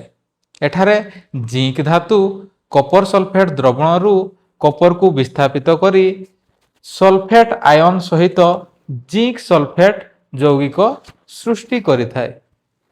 ସେହିପରି ଲେଡ୍ ଧାତୁ ଏବଂ କପର କ୍ଲୋରାଇଡ୍ ଦ୍ରବଣର ରାସାୟନିକ ପ୍ରତିକ୍ରିୟା ହେଲେ ଲେଡ୍ କ୍ଲୋରାଇଡ୍ ଏବଂ କପର ଧାତୁ ସୃଷ୍ଟି ହୋଇଥାଏ। ଏଠାରେ ଲେଡ୍ ଧାତୁ କପର କ୍ଲୋରାଇଡ୍ ଦ୍ରବଣରୁ ସିୟୁକୁ କପରକୁ ହଟାଇ କ୍ଲୋରାଇଡ୍ ଆୟନ ସହିତ ଲେଡ୍ କ୍ଲୋରାଇଡ୍ ଯୌଗିକ ସୃଷ୍ଟି କରିଥାଏ। ତେଣୁ ଏହା ମଧ୍ୟ ବିସ୍ଥାପନ ପ୍ରତିକ୍ରିୟାର ଏକ ଉଦାହରଣ। ସେହିପରି ତୁମ ବହିରେ ଏକ ଏକ୍ସପେରିମେଣ୍ଟ ଦେଇଛି। କପର ସଲଫେଟ୍ର ନୀଳ ଦ୍ରବଣରେ ଲୁହା କଣ୍ଟା ରଖିଲେ ରାସାୟନିକ ପ୍ରତିକ୍ରିୟା ଘଟି ଫେରସ୍ ସଲଫେଟ୍ର ସବୁଜ ଦ୍ରବଣ ସୃଷ୍ଟି ହୋଇଥାଏ ଏବଂ ଲୁହା କଣ୍ଟା ଉପରେ ବାଦାମୀ ରଙ୍ଗର କପର ଧାତୁ ଜମା ହୋଇଯାଏ। ଦେଖ, ରାସାୟନିକ ପ୍ରତିକ୍ରିୟା ପୂର୍ବରୁ କପର ସଲଫେଟ୍ର ଦ୍ରବଣର ରଙ୍ଗ ହେଉଛି ନୀଳ ଏବଂ ଏଥିରେ ଲୁହା କଣ୍ଟା ବୁଡ଼ାଇ ରଖାଯାଇଛି। ରାସାୟନିକ ପ୍ରତିକ୍ରିୟା ପରେ କପର ସଲଫେଟ୍ ଦ୍ରବଣର ନୀଳ ରଙ୍ଗର ଗାଢ଼ତା ଧୀରେ ଧୀରେ କମିଯିବ ଏବଂ ଆଇରନ୍ ସଲଫେଟ୍ର ସବୁଜ ରଙ୍ଗ ଧାରଣ କରିବ। ତା ସହିତ ଯେଉଁ ଲୁହା କଣ୍ଟା ନେଇଛୁ ତା ଉପରେ କପର ଧାତୁ ଜମା ହୋଇଯିବ। କପର ଧାତୁର ରଙ୍ଗ ବାଦାମୀ, ତେଣୁ ଲୁହା କଣ୍ଟା ବାଦାମୀ ରଙ୍ଗ ଧାରଣ କରିବ। ଏଠାରେ ଆଇରନ୍ ଧାତୁ କପର ସଲଫେଟ୍ ଦ୍ରବଣରୁ କପରକୁ ହଟେଇ ଦେଇ ସଲଫେଟ୍ ଆୟନ ସହିତ ଫେରସ୍ ସଲଫେଟ୍ ବା ଆଇରନ୍ ସଲଫେଟ୍ ସୃଷ୍ଟି କଲା। ତେଣୁ ଏହା ମଧ୍ୟ ବିସ୍ଥାପନ ପ୍ରତିକ୍ରିୟାର ଏକ ଉଦାହରଣ।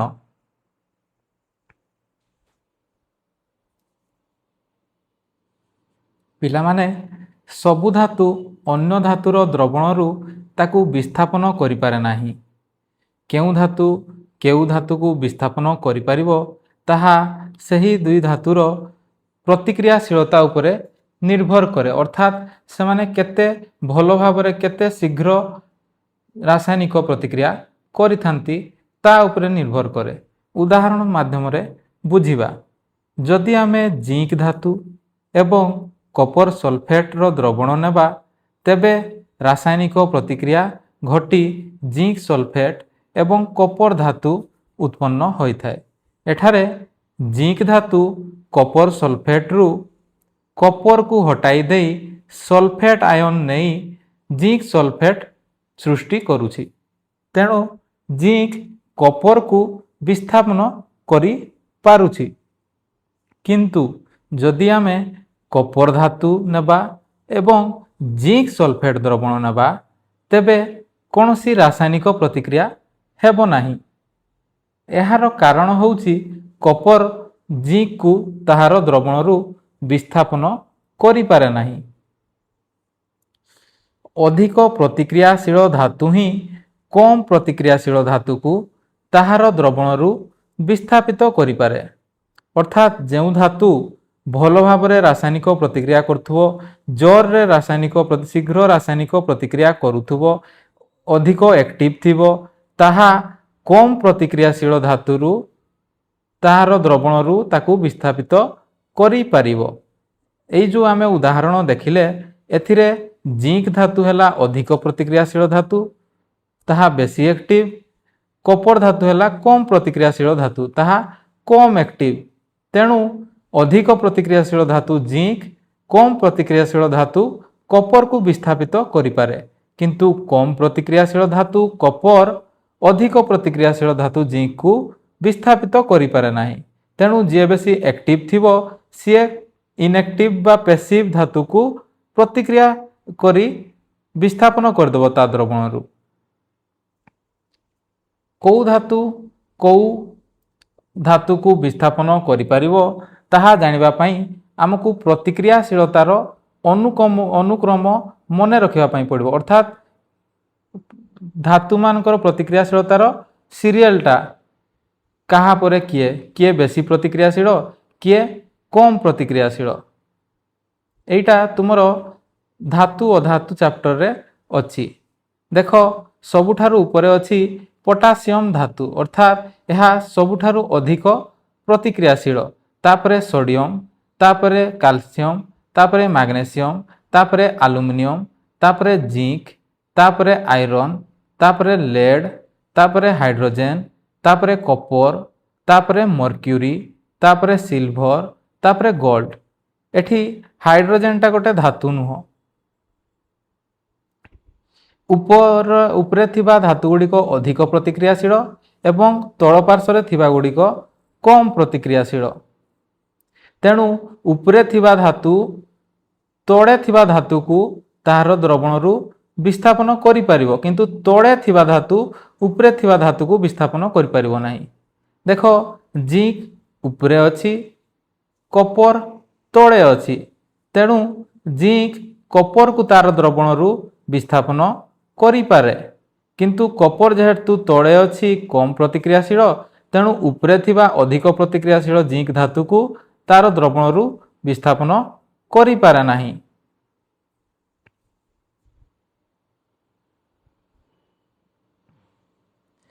ପିଲାମାନେ ବିସ୍ଥାପନ ପ୍ରକ୍ରିୟାରେ ପ୍ରତିକ୍ରିୟାଶୀଳତାର ଅନୁକ୍ରମକୁ କିପରି ୟୁଜ୍ କରିବା ତାକୁ ଆଉ କିଛି ଉଦାହରଣ ମାଧ୍ୟମରେ ବୁଝିବା। ଦେଖ ଯଦି ଆମେ ଆଇରନ୍ ଆଉ ହାଇଡ୍ରୋଜେନ କ୍ଲୋରାଇଡ୍ ନେବା ତେବେ ଆଇରନ୍ ଅଧିକ ପ୍ରତିକ୍ରିୟାଶୀଳ, ହାଇଡ୍ରୋଜେନ କମ୍ ପ୍ରତିକ୍ରିୟାଶୀଳ। ଆଇରନ୍ ହାଇଡ୍ରୋଜେନକୁ କହିବ ମୁଁ ସିଙ୍ଗେଲ ଥାଉ ଥାଉ ତୁ ଆୟନ ନେଇ ବୁଲୁଛୁ, ଏମିତି ହେଇପାରିବ ନାହିଁ। ତେଣୁ ଆଇରନ୍ ହାଇଡ୍ରୋଜେନର କ୍ଲୋରାଇଡ୍ ଆୟନକୁ ଛଡ଼ାଇ ନେବ ଏବଂ ତା ସହିତ ନିଜେ ସେଟ୍ ହେଇଯିବ। ଆଇରନ୍ କ୍ଲୋରାଇଡ୍ ସୃଷ୍ଟି କରିବ, ହାଇଡ୍ରୋଜେନ ସିଙ୍ଗେଲ ହେଇ ରହିବ। ତୁମେ ଆୟନକୁ ଗର୍ଲଫ୍ରେଣ୍ଡ ହିସାବରେ ଭାବିପାର। ଆଇରନ୍ ହାଇଡ୍ରୋଜେନର ଗର୍ଲଫ୍ରେଣ୍ଡକୁ ଛଡ଼େଇ ନେଇ ତା ସହିତ ନିଜେ ସେଟ୍ ହେଇଗଲା। ସେହିପରି ଯଦି ମାଗ୍ନେସିୟମ ଆଉ ହାଇଡ୍ରୋଜେନ କ୍ଲୋରାଇଡ୍ ନେବା, ମାଗ୍ନେସିୟମ ଅଧିକ ପ୍ରତିକ୍ରିୟାଶୀଳ ବା ବେଶୀ ପାୱାରଫୁଲ, ହାଇଡ୍ରୋଜେନ କମ୍ ପ୍ରତିକ୍ରିୟାଶୀଳ ବା କମ୍ ପାୱାରଫୁଲ। ଅଧିକ ପ୍ରତିକ୍ରିୟାଶୀଳ ସିଙ୍ଗେଲ ଥାଉ ଥାଉ କମ୍ ପ୍ରତିକ୍ରିୟାଶୀଳ ଗର୍ଲଫ୍ରେଣ୍ଡ ନେଇ ବୁଲୁଛି ବା ଆୟନ ନେଇ ବୁଲୁଛି। ତେଣୁ ମାଗ୍ନେସିୟମ ହାଇଡ୍ରୋଜେନର କ୍ଲୋରାଇଡ୍ ଆୟନକୁ ଛଡ଼େଇ ନେଇ ତା ସହିତ ନିଜେ ସେଟ୍ ହେଇଯିବ, ମାଗ୍ନେସିୟମ କ୍ଲୋରାଇଡ୍ ଗଠନ କରିବ। ଯଦି ଆଇରନ୍ ଅକ୍ସାଇଡ୍ ଏବଂ ଆଲୁମିନିୟମ ନେବା, ଆଲୁମିନିୟମ ଅଧିକ ପ୍ରତିକ୍ରିୟାଶୀଳ ବା ବେଶୀ ପାୱାରଫୁଲ, ଆଇରନ୍ କମ୍ ପ୍ରତିକ୍ରିୟାଶୀଳ ବା କମ୍ ପାୱାରଫୁଲ। ତେଣୁ ଆଲୁମିନିୟମ ସିଙ୍ଗେଲ ଥାଉ ଥାଉ ଆଇରନ୍ ଆୟନ ନେଇକି ବୁଲୁଛି। ଆଲୁମିନିୟମ ତାର ଆୟନକୁ ଅକ୍ସାଇଡ୍ ଆୟନକୁ ଛଡ଼େଇ ନେବ ଏବଂ ଆଲୁମିନିୟମ ଅକ୍ସାଇଡ ସୃଷ୍ଟି କରିବ। ସେହିପରି ଯଦି ଆମେ କପର ସଲଫେଟ୍ ଏବଂ ମାଗ୍ନେସିୟମ ନେବା, ମାଗ୍ନେସିୟମ ଅଧିକ ପ୍ରତିକ୍ରିୟାଶୀଳ ବା ବେଶୀ ପାୱାରଫୁଲ, କପର କମ୍ ପ୍ରତିକ୍ରିୟାଶୀଳ ବା କମ୍ ପାୱାରଫୁଲ ହେଲେ ବି ଗର୍ଲଫ୍ରେଣ୍ଡ ନେଇ ବୁଲୁଛି, ଆୟନ ନେଇ ବୁଲୁଛି। ତେଣୁ ମାଗ୍ନେସିୟମ ତା ଆୟନକୁ ଛଡ଼େଇ ନେବ, ସଲଫେଟ୍ ଆୟନକୁ ଛଡ଼େଇ ନେଇ ତା ସହିତ ସେଟ୍ ହେଇଯିବ, ମାଗ୍ନେସିୟମ ସଲଫେଟ୍ ସୃଷ୍ଟି କରିବ। କିନ୍ତୁ ଯଦି ଆମେ ମାଗ୍ନେସିୟମ ସଲଫେଟ୍ ଆଉ କପର ନେବା, କପର କମ୍ ପ୍ରତିକ୍ରିୟାଶୀଳ, ମାଗ୍ନେସିୟମ ଅଧିକ ପ୍ରତିକ୍ରିୟାଶୀଳ ବା ବେଶୀ ପାୱାରଫୁଲ। ତେଣୁ ବେଶୀ ପାୱାରଫୁଲ ପାଖରେ ଗର୍ଲଫ୍ରେଣ୍ଡ ଅଛି, ଅଧିକ ପ୍ରତିକ୍ରିୟାଶୀଳ ଧାତୁ ପାଖରେ ଆୟନ ଅଛି। ତେଣୁ କପର କିଛି କରିପାରିବ ନାହିଁ, ସେ ମାଗ୍ନେସିୟମର କିଛି ବିଗାଡ଼ି ପାରିବ ନାହିଁ। ତେଣୁ କୌଣସି ରାସାୟନିକ ପ୍ରତିକ୍ରିୟା ହେବ ନାହିଁ, କାରଣ କପର ମାଗ୍ନେସିୟମକୁ ତାର ଲବଣରୁ ବିସ୍ଥାପିତ କରିପାରିବ ନାହିଁ। ସେହିପରି ଯଦି କପର ସଲଫେଟ୍ ଏବଂ ଆଇରନ୍ ନେବା, ଆଇରନ୍ ଅଧିକ ପ୍ରତିକ୍ରିୟାଶୀଳ ବା ବେଶୀ ପାୱାରଫୁଲ, କପର କମ୍ ପ୍ରତିକ୍ରିୟାଶୀଳ ବା କମ୍ ପାୱାରଫୁଲ। ଅଧିକ ପ୍ରତିକ୍ରିୟାଶୀଳ ଅଧିକ ପାୱାରଫୁଲ ଲୋକ ସିଙ୍ଗେଲ ଥିଲାବେଳେ କମ୍ ପାୱାରଫୁଲ ଲୋକ ଗର୍ଲଫ୍ରେଣ୍ଡ ନେଇ ବୁଲୁଛି। ତେଣୁ ଆଇରନ୍ କପରର ସଲଫେଟ୍ ଆୟନକୁ ଛଡ଼େଇ ନେବ ଏବଂ ଆଇରନ୍ ସଲଫେଟ୍ ସୃଷ୍ଟି କରିବ। କିନ୍ତୁ ଯଦି ଆମେ ଆଇରନ୍ ସଲଫେଟ୍ ନେବା ଏବଂ କପର ନେବା, କପର କମ୍ ପାୱାରଫୁଲ ବା କମ୍ ପ୍ରତିକ୍ରିୟାଶୀଳ, ଆଇରନ୍ ଅଧିକ ପାୱାରଫୁଲ ବା ଅଧିକ ପ୍ରତିକ୍ରିୟାଶୀଳ। ତେଣୁ ପାୱାରଫୁଲ ଲୋକ ପାଖରେ ଗର୍ଲଫ୍ରେଣ୍ଡ ଅଛି। ତେଣୁ କପର କିଛି କରିପାରିବ ନାହିଁ, ସେ ଆଇରନ୍ର କିଛି ବିଗାଡ଼ି ପାରିବ ନାହିଁ। ତେଣୁ କୌଣସି ରାସାୟନିକ ପ୍ରତିକ୍ରିୟା ହେବ ନାହିଁ, କପର ଆଇରନ୍କୁ ତାର ଲବଣରୁ ବିସ୍ଥାପିତ କରିପାରିବ ନାହିଁ।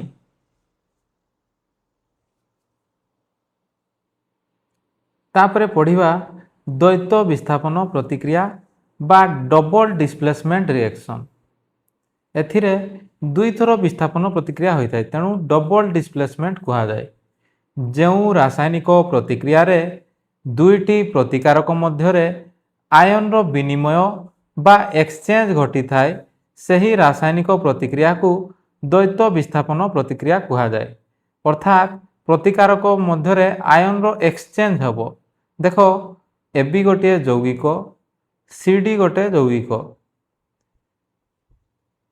A CDର Dକୁ ଛଡ଼େଇ ନେଲା ଏବଂ C ABର Bକୁ ଛଡ଼େଇ ନେଲା। ତେଣୁ AD ଏବଂ CB ସୃଷ୍ଟି ହେଲା। ଏଠାରେ ଆୟନର ବିନିମୟ ହେଉଛି, ଆୟନର ଏକ୍ସଚେଞ୍ଜ ହେଉଛି। A ସହିତ B ଥିଲା, ଏବେ A ସହିତ D ଅଛି। C ସହିତ D ଥିଲା, ଏବେ C B ସହିତ ଅଛି। ଆୟନର ଏକ୍ସଚେଞ୍ଜ ହେଉଛି, ହେଲେ ଦ୍ୱୈତ ବିସ୍ଥାପନ ପ୍ରତିକ୍ରିୟା ହେଉଛି। ଉଦାହରଣ ସ୍ୱରୂପ ସୋଡ଼ିୟମ ସଲଫେଟ୍ର ଦ୍ରବଣ ଏବଂ ବେରିୟମ କ୍ଲୋରାଇଡ୍ର ଦ୍ରବଣ ମିଶାଇଲେ ସେମାନଙ୍କ ମଧ୍ୟରେ ଦ୍ୱୈତ ବିସ୍ଥାପନ ପ୍ରତିକ୍ରିୟା ହୋଇ ବେରିୟମ ସଲଫେଟ୍ର ଧଳା ଅବକ୍ଷେପ ସୃଷ୍ଟି ହୁଏ। ଅବକ୍ଷେପ ଅର୍ଥାତ୍ ତଳେ କିଛି କଠିନ ପଦାର୍ଥ ଜମା ହୋଇଯାଏ, ଧଳା ରଙ୍ଗର ଅବକ୍ଷେପ ସୃଷ୍ଟି ହୁଏ ଏବଂ ସୋଡ଼ିୟମ କ୍ଲୋରାଇଡ୍ ସୃଷ୍ଟି ହୁଏ, ଯାହା ଜଳରେ ଦ୍ରବଣୀୟ, ତେଣୁ ଦ୍ରବଣ ମଧ୍ୟରେ ଦ୍ରବୀଭୂତ ହୋଇକି ରହିଥାଏ।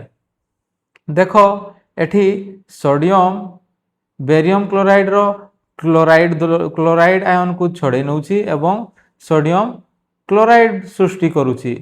ତେଣୁ ବେରିୟମ କହିବ, ତୁ ମୋ ଆୟନକୁ ଛଡ଼େଇ ନେଲୁ, ମୁଁ ତୋ ଆୟନକୁ ଛଡ଼େଇ ନେବି। ତେଣୁ ବେରିୟମ ମଧ୍ୟ ସଲଫେଟ୍ ଆୟନକୁ ନେଇ ବେରିୟମ ସଲଫେଟ୍ ସୃଷ୍ଟି କରିବ ଏବଂ ବେରିୟମ ସଲଫେଟ୍ ଏକ କଠିନ ପଦାର୍ଥ ହୋଇଥିବାରୁ ଅବକ୍ଷେପ ରୂପେ, ଧଳା ଅବକ୍ଷେପ ରୂପେ ତଳେ ଜମା ହୋଇ ରହିବ। ଦେଖ ପିଲାମାନେ, ସୋଡ଼ିୟମ ସଲଫେଟ୍ ପାଣି ଭଳିଆ ପୁରା କ୍ଲିଅର ଦ୍ରବଣ ଏବଂ ବେରିୟମ କ୍ଲୋରାଇଡ୍ ମଧ୍ୟ ପାଣି ଭଳିଆ ପୁରା କ୍ଲିଅର ତରଳ ପଦାର୍ଥ। ଯଦି ଆମେ ଏଇ ଦୁଇଟାକୁ ମିଶାଇବା, ତେବେ ସେମାନଙ୍କ ମଧ୍ୟରେ ରାସାୟନିକ ପ୍ରତିକ୍ରିୟା ହୋଇ ଧଳା ରଙ୍ଗର ଅବକ୍ଷେପ ବେରିୟମ ସଲଫେଟ୍ ସୃଷ୍ଟି ହେଉଛି। ଏହା ଦ୍ୱୈତ ବିସ୍ଥାପନ ବା ଡବଲ ଡିସପ୍ଲେସମେଣ୍ଟ ରିଏକ୍ସନର ଏକ ଉଦାହରଣ ଏବଂ ଏଥିରେ ଅବକ୍ଷେପ ସୃଷ୍ଟି ହେଉଛି।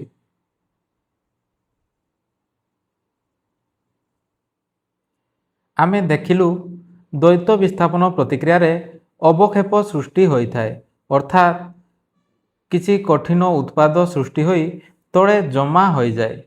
सेहीपरि जो रासायनिक प्रतिक्रिया रे अवक्षेप सृष्टि हुए सही रासायनिक प्रतिक्रिया को अवक्षेपण प्रतिक्रिया कहा जाए अर्थात प्रेसिपिटेशन रिएक्शन अवक्षेप को प्रेसिपिटेट कहा जाए।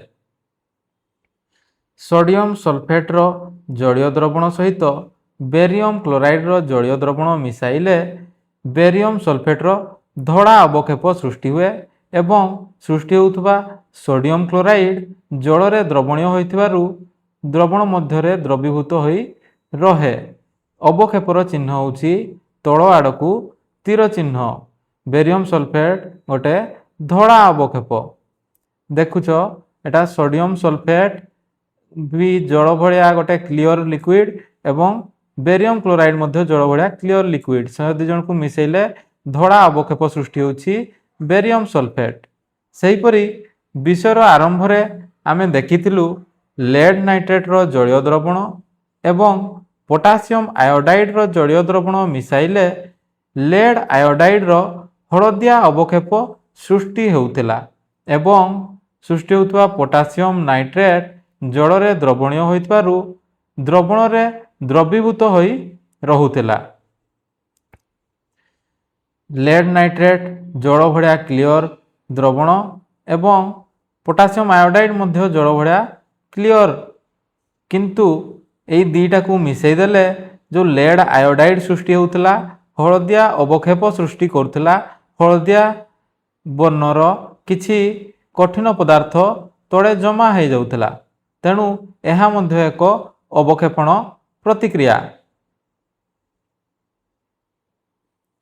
तापरे पढ़िबा जारण प्रतिक्रिया बा ऑक्सीडेशन रिएक्शन। ऑक्सीडेशन अर्थात ऑक्सीजन एड हेबो ऑक्सीजन मिसिबो ऑक्सीजन रो जोग हेबो। रासायनिक प्रतिक्रिया समय रे जदि गोटे प्रतिकारक ऑक्सीजन ग्रहण करे किंबा हाइड्रोजन हराए तेबे सही पदार्थटी जारित हुए। एही रासायनिक प्रतिक्रिया को जारण प्रतिक्रिया कहा जाए अर्थात जारण प्रतिक्रिया दुईटी उपाय रे होइथाय आइदर ऑक्सीजन रो संयोग होबो किंबा हाइड्रोजन रो वियोग होबो आइदर ऑक्सीजन एड होबो किंबा हाइड्रोजन सब्सट्रैक्ट होबो। देखो कार्बन ऑक्सीजन सहित रासायनिक प्रतिक्रिया कले कार्बन ऑक्सीजन लाभ करे ऑक्सीजन जोग हुए तेणु कार्बन जारित होउछि। मैग्नेशियम ऑक्सीजन सहित रासायनिक प्रतिक्रिया करी ऑक्सीजन लाभ करे एमजीओ रे परिणत हुए तेणु मैग्नेशियम जारित होउछि। सेहीपरि कॉपर ऑक्सीजन सहित रासायनिक प्रतिक्रिया कले ऑक्सीजन लाभ करे एवं कॉपर ऑक्साइड रे परिणत हुए तेणु कॉपर जारित होउछि। देखो पिला माने जारण एवं विजारण सर्वदा प्रतिकारकर होइथाय तेणु ए सबु उदाहरण रे प्रतिकारक ही जारित होउछि। सेहीपरि आमे हाइड्रोजन रो वियोग देखिबा मैग्नेशियम हाइड्राइड को ताप प्रयोग कले ताहा हाइड्रोजन हराई मैग्नेशियम रे परिणत हुए तेणु मैग्नेशियम हाइड्राइड MgH2 जारित होउछि। सेहीपरि C2H6 को ताप प्रयोग कले ताहा हाइड्रोजन हराई C2H4 रे परिणत होउछि तेणु C2H6 जारित होउछि।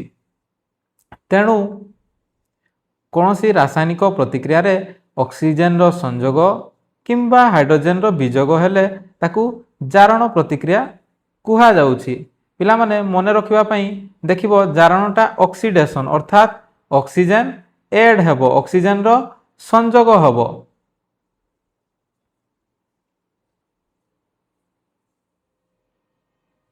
एबे पढ़िबा विजारण प्रतिक्रिया बा रिडक्शन रिएक्शन।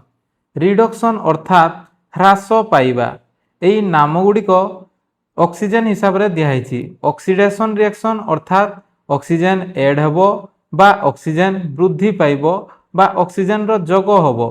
सेहीपरि रिडक्शन रिएक्शन रे ऑक्सीजन ह्रास पाइब बा ऑक्सीजन रो वियोग हब।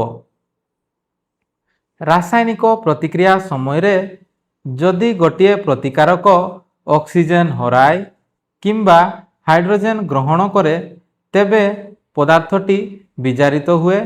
एही रासायनिक प्रतिक्रिया को विजारण प्रतिक्रिया कहा जाए। अर्थात विजारण बा रिडक्शन रिएक्शन दुईटी उपाय रे होई थाए। आइदर ऑक्सीजन रो वियोग हुए किंबा हाइड्रोजन रो संयोग हुए। ऑक्सीजन रो वियोग को बुझिबा। कॉपर ऑक्साइड एवं हाइड्रोजन मध्यरे रासायनिक प्रतिक्रिया हेले कॉपर ऑक्साइड ऑक्सीजन हराए एवं कॉपर रे परिणत हुए। तेणु कॉपर ऑक्साइड विजारित होउछि। सेहिपरि जिंक ऑक्साइड एवं कार्बन मध्यरे रासायनिक प्रतिक्रिया हेले जिंक ऑक्साइड ऑक्सीजन हरउछि एवं जिंक रे परिणत होउछि। तेणु जिंक ऑक्साइड विजारित होउछि। सेहिपरि हाइड्रोजन रो संयोगर उदाहरण देखिबा। नाइट्रोजन एवं हाइड्रोजन मध्यरे रासायनिक प्रतिक्रिया हेले नाइट्रोजन हाइड्रोजन लाभ करे एवं एमोनिया रे परिणत हुए। तेणु नाइट्रोजन विजारित होउछि। सेहिपरि कार्बन मोनोक्साइड एवं हाइड्रोजन मध्यरे रासायनिक प्रतिक्रिया हेले कार्बन मोनोक्साइड हाइड्रोजन लाभ करे बा हाइड्रोजन जोग हुए। तेणु CH3OH रे परिणत हुए। एठारे कार्बन मोनोक्साइड विजारित होउछि। पिला माने इंपोर्टेंट कथा मने रखथिबो जारण आउ विजारण सब बेले प्रतिकारक ही हुए। अन्य कोनोसी उत्पादर केबे भी जारण विजारण हेबनी। किए जारित होईछि कहले आमे कोनोसी प्रतिकारक होईछि कहबा। किए विजारित होईछि कहले सेही प्रतिकारक ही हेईछि।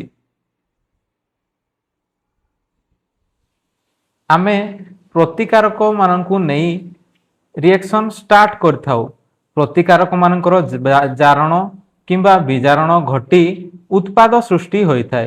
तेणु जारण विजारण सब बेले प्रतिकारक ही होई थाए। उत्पाद तो परे सृष्टि हुए।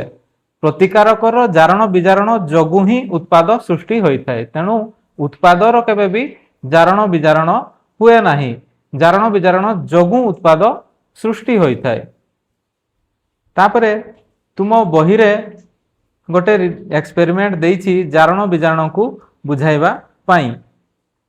जदि आमे कॉपर गुंड को गरम करिबा बादामी रंगर कॉपर गुंड उपरे कला रंगर आस्तरण लागि जाए। एही कला रंगर आस्तरण होउछि कॉपर ऑक्साइड। एठारे कॉपर ऑक्सीजन सहित रासायनिक प्रतिक्रिया करी कॉपर ऑक्साइड रे परिणत हुए। कॉपर रो बादामी रंग कॉपर ऑक्साइड रो कला रंग रे परिणत हुए। कॉपर ऑक्सीजन लाभ करूछि। ऑक्सीजन रो जोग होउछि एवं कॉपर ऑक्साइड रे परिणत होउछि। तेणु कॉपर रो जारण होउछि।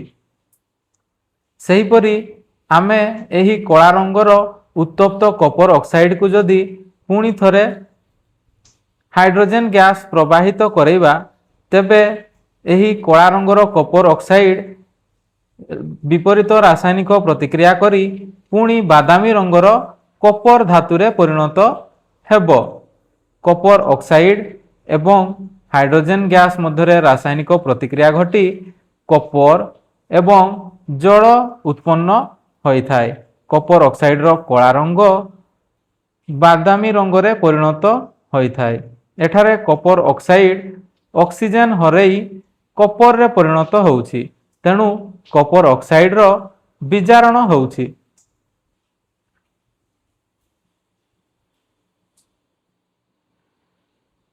तापरे पढ़िबा जारण विजारण प्रतिक्रिया बा रिडॉक्स रिएक्शन। गोटे इंटरेस्टिंग कथा होछि जारण प्रतिक्रिया एवं विजारण प्रतिक्रिया केबे भी अलगा अलगा हुए नाही। एगुड़िक सर्वदा एक समय रे गुटे रासायनिक प्रतिक्रिया मध्य ही होई थाए। ଏହି ରାସାୟନିକ ପ୍ରତିକ୍ରିୟା ସମୟରେ ଗୋଟିଏ ପ୍ରତିକାରକ ଜାରିତ ହେଉଥିଲା ବେଳେ ଅନ୍ୟ ପ୍ରତିକାରକଟି ବିଜାରିତ ହୋଇଥାଏ। ତେଣୁ ଏହି ରାସାୟନିକ ପ୍ରତିକ୍ରିୟାକୁ ଜାରଣ ବିଜାରଣ ପ୍ରତିକ୍ରିୟା କୁହାଯାଏ। ତେଣୁ ଆମେ या ପୂର୍ବରୁ ଯେତେ ବି ଜାରଣ ପ୍ରତିକ୍ରିୟା ଏବଂ ବିଜାରଣ ପ୍ରତିକ୍ରିୟା ସେପାରେଟଲି ପଢ଼ିଥିଲୁ ସେ ସବୁ ହେଉଛି ଜାରଣ ବିଜାରଣ ପ୍ରତିକ୍ରିୟା। କାରଣ ଜାରଣ ହେଲେ ବିଜାରଣ ମଧ୍ୟ ହୁଏ, ବିଜାରଣ ହେଲେ ଜାରଣ ମଧ୍ୟ ହୁଏ। ରିଡକ୍ସନ ର RED ଏବଂ ଅକ୍ସିଡେସନ ର OX କୁ ନେଇକି ରିଡକ୍ସ ରିଏକ୍ସନ କୁହାଯାଏ। उदाहरण देखिबा कपर ऑक्साइड एवं हाइड्रोजन मध्य रासायनिक प्रतिक्रिया हेले कपर एवं जल सृष्टि होता है। एठारे कपर ऑक्साइड हाइड्रोजन ऑक्सीजन हरौछि एवं कपर रे परिणत होउछि। ऑक्सीजन हरौथिबारु कपर ऑक्साइड रो विजारण होउछि, कपर ऑक्साइड विजारित होउछि। सेहि परि हाइड्रोजन ऑक्सीजन लाभ करुछि एवं जल रे परिणत होउछि। ऑक्सीजन लाभ करुथबारु हाइड्रोजन रो जारण होउछि, हाइड्रोजन जारित होउछि। अच्छा पिला माने जदि हाइड्रोजन जारित होउछि तबे ताकु जारित किए करूछि? हाइड्रोजन रो जारण करूछि किए? देखो हाइड्रोजन ऑक्सीजन लाभ करी जारण हैला, ताकु ऑक्सीजन किए देला? कपर ऑक्साइड देला। तेणु कपर ऑक्साइड हाइड्रोजन को ऑक्सीजन देई जारित करूछि। हाइड्रोजन रो जारण कपर ऑक्साइड करूछि। तेणु कपर ऑक्साइड को जारक कुहा जाए। जिए जारण कराए ताकु जारक कुहा जाए एवं जिए विजारण कराए ताकु विजारक कुहा जाए। सेहि परि देखिबा Kapoor oxide विजारित होउछि। Kapoor oxide oxygen हरैकी विजारित होउछि। तो कपर ऑक्साइड रु ऑक्सीजन किए नेला? कपर ऑक्साइड रु ऑक्सीजन हाइड्रोजन नेला। तेणु हाइड्रोजन कपर ऑक्साइड को विजारित करेला। कपर ऑक्साइड रो विजारण हाइड्रोजन करेला। तेणु हाइड्रोजन को विजारक कुहा जाए। पिला माने लक्ष्य कर जो प्रतिकारकटी निजे विजारित होउछि से अन्य को जारित करूछि, ताकु जारक कुहा होउछि। सेहि परि जो प्रतिकारकटी जारित होउछि से अन्य को विजारित करूछि एवं ताकु विजारक कहूछि। अर्थात जे जहार निजर जारण हुए से अन्यर विजारण कराए, तेणु से विजारक। सेहि परि जहार विजारण हुए से अन्यर जारण कराए, तेणु ताकु कुहा जाए जारक। जारक एवं विजारक को आउ टिके डिटेल ले जानिबा। जारक को ऑक्सीडाइजिंग एजेंट कुहा जाए, कारण यह अन्य प्रतिकारकर ऑक्सीडेशन करई थाए। अन्य प्रतिकारक को ऑक्सीजन दिए एवं तार ऑक्सीडेशन बा जारण करई थाए। जो प्रतिकारकटी निजे विजारित हुए ताहा अन्य प्रतिकारक को ऑक्सीजन देई जारित करि थाए, तेणु यहाकू जारक कुहा जाए। तेणु जो प्रतिकारक निजे विजारित हुए से अन्य को ऑक्सीजन देई जारण करई थाए, तेणु ताकू जारक कुहा जाए। सेहि परि विजारक को इंग्राजी रे रिड्यूसिंग एजेंट कुहा जाए, कारण यह अन्य ठारू अन्य प्रतिकारक ठारू ऑक्सीजन नहीं जाई थाए। तेणु अन्य प्रतिकारकर ऑक्सीजन ह्रास कर दे थाए, रिड्यूस कर दे थाए, तेणु यहाकू रिड्यूसिंग एजेंट कुहा जाए। जो प्रतिकारकटी निजे जारित हुए ताहा अन्य प्रतिकारक ठारू ऑक्सीजन नहीं ताकू विजारित करिथाए, तेणु यहाकू विजारण कुहा जाए। पिला माने तुम परीक्षा रे जारण किए विजारण किए चिन्हिबा पई बारंबार प्रश्न आस्थाए। तेणु मने रखथिबो जहार निजर जारण हुए, जो प्रतिकारकर निजर जारण हुए ताहाकू विजारक कुहा जाए। जो प्रतिकारकर निजर विजारण हुए ताहाकू जारक कुहा जाए। देख मन रखथिबो जारण विजारण बा जारक विजारक केवल प्रतिकारक होइथाए, उत्पादर होई न थाए। जो प्रतिकारकर ଜାରଣ ହୁଏ ସେ ବିଜାରକ, ଯେଉଁ ପ୍ରତିକାରକର ବିଜାରଣ ହୁଏ ସେ ଜାରକ। ପିଲାମାନେ ତାପରେ ଆମେ ଜାରଣ, ଜାରକ ଏବଂ ବିଜାରକ ଚିହ୍ନିବାର କିଛି କ୍ୱେଶ୍ଚନ୍ ପ୍ରାକ୍ଟିସ୍ କରିବା, ଯାହାଫଳରେ ଆମକୁ ଏକ୍ଜାମରେ ସଲ୍ଭ କରିବା ପାଇଁ ଇଜି ହେବ। ଦେଖ 1 ନମ୍ବର, କପର ଅକ୍ସିଜେନ ସହିତ ରାସାୟନିକ ପ୍ରତିକ୍ରିୟା କରି କପର ଅକ୍ସାଇଡ୍ ସୃଷ୍ଟି କରୁଛି। ଏଠାରେ କପର ଅକ୍ସିଜେନ ଲାଭ କଲା ଏବଂ କପର ଅକ୍ସାଇଡ୍ରେ ପରିଣତ ହେଲା। ତେଣୁ କପର ଅକ୍ସିଜେନ ଲାଭ କରୁଛି ଅର୍ଥାତ୍ ଜାରିତ ହେଉଛି। କପର ଜାରିତ ହେଉଛି, ଯିଏ ଜାରିତ ହୁଏ ସେ ଅନ୍ୟକୁ ବିଜାରିତ କରେ, ତେଣୁ କପର ବିଜାରକ ହେବ। ଆଉ ଯେହେତୁ ଦୁଇଟା ପ୍ରତିକାରକ ଅଛି, ଯଦି କପର ବିଜାରକ ହେଲା ଅନ୍ୟଟି ଜାରକ ହେବ, ତେଣୁ ଅକ୍ସିଜେନ ଜାରକ ହେବ। ଯେଉଁ ରାସାୟନିକ ପ୍ରତିକ୍ରିୟାରେ ଦୁଇଟି ପ୍ରତିକାରକ ଥାଏ, ଜଣେ ଜାରିତ ହେଲେ ଅନ୍ୟଟି ବିଜାରିତ ହୋଇଥାଏ, ଜଣେ ଜାରକ ହେଲେ ଅନ୍ୟଟି ବିଜାରକ ହୋଇଥାଏ। ତେଣୁ ତୁମେ ଯଦି ଗୋଟେରୁ ଧରି ପକେଇଲ କେଉଁ ରିଏକ୍ସନଟା ହେଉଛି ଜାରଣ କି ବିଜାରଣ, ଅନ୍ୟଟି ତୁମେ ଡାଇରେକ୍ଟ ଲେଖିଦେଇ ପାରିବ। ସେହିପରି 2 ନମ୍ବର ଦେଖିବା, କପର ଅକ୍ସାଇଡ୍ ଅକ୍ସିଜେନ ହରାଇ କପରରେ ପରିଣତ ହେଉଛି। ଅକ୍ସିଜେନ ହରାଉଛି, ତେଣୁ କପର ଅକ୍ସାଇଡ୍ ବିଜାରିତ ହେଉଛି। କପର ଅକ୍ସାଇଡ୍ ବିଜାରିତ ହେଉଛି ଅର୍ଥାତ୍ କପର ଅକ୍ସାଇଡ୍ ଜାରକ। ସେହିପରି ହାଇଡ୍ରୋଜେନ ଅକ୍ସିଜେନ ଲାଭ କରି ଜଳରେ ପରିଣତ ହେଉଛି। ଅକ୍ସିଜେନ ଲାଭ କରୁଛି, ତେଣୁ ହାଇଡ୍ରୋଜେନ ଜାରିତ ହେଉଛି। ଏଠାରେ ଭୁଲ ଲେଖା ହେଇଛି, ହାଇଡ୍ରୋଜେନ ଜଳ ନୁହଁ, ହାଇଡ୍ରୋଜେନ ଜାରିତ ହେଉଛି।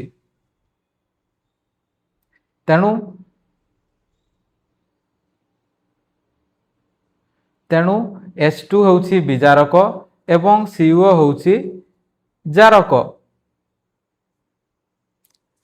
ତାପରେ 3 ନମ୍ବର ଦେଖିବା, ଜିଙ୍କ ଅକ୍ସାଇଡ୍ ଏବଂ କାର୍ବନ ମଧ୍ୟରେ ରାସାୟନିକ ପ୍ରତିକ୍ରିୟା ହେଲେ ଜିଙ୍କ ଏବଂ କାର୍ବନ ମନୋକ୍ସାଇଡ୍ ସୃଷ୍ଟି ହୋଇଥାଏ। ଜିଙ୍କ ଅକ୍ସାଇଡ୍ ଅକ୍ସିଜେନ ହରାଉଛି, ତେଣୁ ବିଜାରିତ ହେଉଛି। ଜିଙ୍କ ଅକ୍ସାଇଡ୍ ବିଜାରିତ ହେଉଛି, ତେଣୁ ଏହା ହେଉଛି ଜାରକ। ସେହିପରି କାର୍ବନ ଅକ୍ସିଜେନ ଲାଭ କରୁଛି, ତେଣୁ କାର୍ବନ ଜାରିତ ହେଉଛି, ତେଣୁ କାର୍ବନ ବିଜାରକ ହେବ।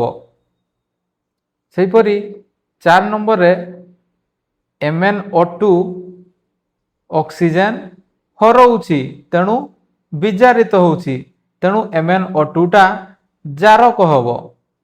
ଆଉ ଯଦି MnO2 ଜାରକ ହେବ, ତେବେ ଆମେ ଗେସ୍ କରିପାରିବା ଯେ HCl ଟା ବିଜାରକ ହେବ, HCl ଜାରିତ ହେଉଛି।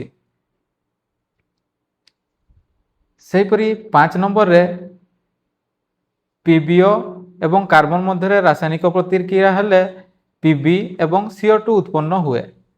PbO ଅକ୍ସିଜେନ ହରାଉଛି, ତେଣୁ PbO ବିଜାରିତ ହେଉଛି। PbO ବିଜାରିତ ହେଉଥିବାରୁ PbOକୁ ଜାରକ କୁହାଯିବ। ସେହିପରି କାର୍ବନ ଅକ୍ସିଜେନ ଲାଭ କରୁଛି, CO2ରେ ପରିଣତ ହେଉଛି, ତେଣୁ କାର୍ବନ ଜାରିତ ହେଉଛି, କାର୍ବନ ବିଜାରକ ହେବ। ତାପରେ 6 ନମ୍ବର ଦେଖିବା, ହାଇଡ୍ରୋଜେନ ଗ୍ୟାସ ଏବଂ ଅକ୍ସିଜେନ ଗ୍ୟାସ ରାସାୟନିକ ପ୍ରତିକ୍ରିୟା ଘଟି ଜଳ ଉତ୍ପନ୍ନ ହୁଏ। ଦେଖ ପିଲାମାନେ, ଏଠି ହାଇଡ୍ରୋଜେନ ଅକ୍ସିଜେନ ଲାଭ କରୁଛି, ତେଣୁ ହାଇଡ୍ରୋଜେନ ଜାରିତ ହେଉଛି। ଜାରିତ ହେଉଛି ଅର୍ଥାତ୍ ସେ ଅନ୍ୟକୁ ବିଜାରିତ କରୁଛି, ତେଣୁ H2 ବିଜାରକ ହେବ। ସେହିପରି O2 ହାଇଡ୍ରୋଜେନ ଲାଭ କରୁଛି, ତେଣୁ O2 ବିଜାରିତ ହେଉଛି। ବିଜାରିତ ହେଉଛି ମାନେ O2 ଜାରକ ହେବ। ସେହିପରି N2 gas plus 3H2 gas 2NH3 ammonia gas ଉତ୍ପନ୍ନ ହୋଇଥାଏ। ଏଠାରେ ନାଇଟ୍ରୋଜେନ ହାଇଡ୍ରୋଜେନ ଲାଭ କରି ଏମୋନିଆରେ ପରିଣତ ହେଉଛି। ହାଇଡ୍ରୋଜେନ ଲାଭ କରୁଥିବାରୁ N2 ବିଜାରିତ ହେଉଛି। ବିଜାରିତ ହେଲେ ସିଏ ଅନ୍ୟକୁ ଜାରିତ କରିବ, ତେଣୁ ନାଇଟ୍ରୋଜେନ ଜାରକ ହେବ। ଆଉ ଅନ୍ୟ ପ୍ରତିକାରକଟି ଜାରିତ ହେବ, H2 ଜାରିତ ହେବ, H2 ବିଜାରକ ହେବ। 8 ନମ୍ବର ଦେଖିବା, H2 ପ୍ଲସ୍ Cl2 ରାସାୟନିକ ପ୍ରତିକ୍ରିୟା କଲେ HCl ଉତ୍ପନ୍ନ ହୋଇଥାଏ। एठारे देख पिला माने क्लोरीन H2 लाभ करुछि क्लोरीन हाइड्रोजन लाभ करुछि एवं HCl रे परिणत करुछि हाइड्रोजन लाभ कले विजारण हुए तेणु क्लोरीन विजारित होउछि तेणु क्लोरीन जारक हबो अन्य प्रतिकारक H2 जारित होउछि तेणु H2 विजारक हबो। तापरे 9 नंबर देख मिथेन एवं ऑक्सीजन मध्य रासायनिक प्रतिक्रिया होई कार्बन डाइऑक्साइड एवं जल सृष्टि होता है। पिला माने देख एठी मिथेन ऑक्सीजन लाभ करी कार्बन डाइऑक्साइड रे परिणत होउछि तेणु ऑक्सीजन लाभ करथुवार कोन होउछि मिथेन रो जारण होउछि मिथेन जारित होउछि तेणु मिथेनटा विजारक हबो जहार जारण हुए से विजारक जहार विजारण हुए से जारक अन्य प्रतिकारकटी तेणु O2 विजारित होउछि एवं O2 जारक हबो। तापरे 10 नंबर देखो एटा बहुत इंपोर्टेंट रिएक्शन कारण एठी गोटे ही प्रतिकारक अछि आमे या पूर्वरु जते करथिलु दीटा प्रतिकारक रहउतला एवं दीटा प्रतिकारक मध्यरु जणे जारित होउतला आ जणे विजारित होउतला जणे जारक होउतला तो आ जणे विजारक होउतला किंतु एठी गोटे ही प्रतिकारक अछि तेणु निहाती से ही जारित होउथबो से ही विजारित होउथबो से ही जारक होउथबो से ही विजारक होउथबो तेणु एमिति रिएक्शन रे H2O2 रो हाइड्रोजन पेरोक्साइड रो गोटे अंश जारित हुए अन्य अंशटी विजारित हुए तेणु जदि पचरा जाए किए जारित होउछि H2O2 ही जारित होउछि किए विजारित होउछि H2O2 ही विजारित होउछि सेहिपरि किए विजारक हाइड्रोजन पेरोक्साइड बा H2O2 ही विजारक किए जारक H2O2 ही जारक हबो। एही प्रकार रासायनिक प्रतिक्रिया को डिस्प्रपोर्शनेशन रिएक्शन कहा जाए डिस्प्रपोर्शनेशन रिएक्शन अर्थात गोटे रासायनिक प्रतिक्रिया रे सेम यौगिकटा ही सेम यौगिकर गोटे अंश जारित होउथबो अन्य अंशटी विजारित होउथबो। पिला माने एबे आमे दैनंदिन जीवन रे जारण प्रतिक्रियार दुईटी मुख्य प्रभाव विषय पढ़िबा संख्यारण बा करजन एवं सढ़ा अवस्था बा रानसीडिटी। संख्यारण बा करजन कहिले धातुर क्रमागत क्षय हेबा प्रक्रिया को बुझाई थाए जेतेबेले एक धातु ताकू घेरी रहिथिबा उपादान यथा जलीय बाष्प अम्ल इत्यादि सहित रासायनिक प्रतिक्रिया करे सेतेबेले धातुटीर धीरे धीरे क्षय घटी थाए एही प्रक्रिया को संख्यारण बा क्रम क्षय कहा जाए अर्थात धातु ताकू घेरी रहिथिबा उपादान जलीय बाष्प अम्ल इत्यादि सहित रासायनिक प्रतिक्रिया कले धातुर क्रमागत क्षय होता है धातु क्षय हो चले यहाकू संख्यारण कहा जाए।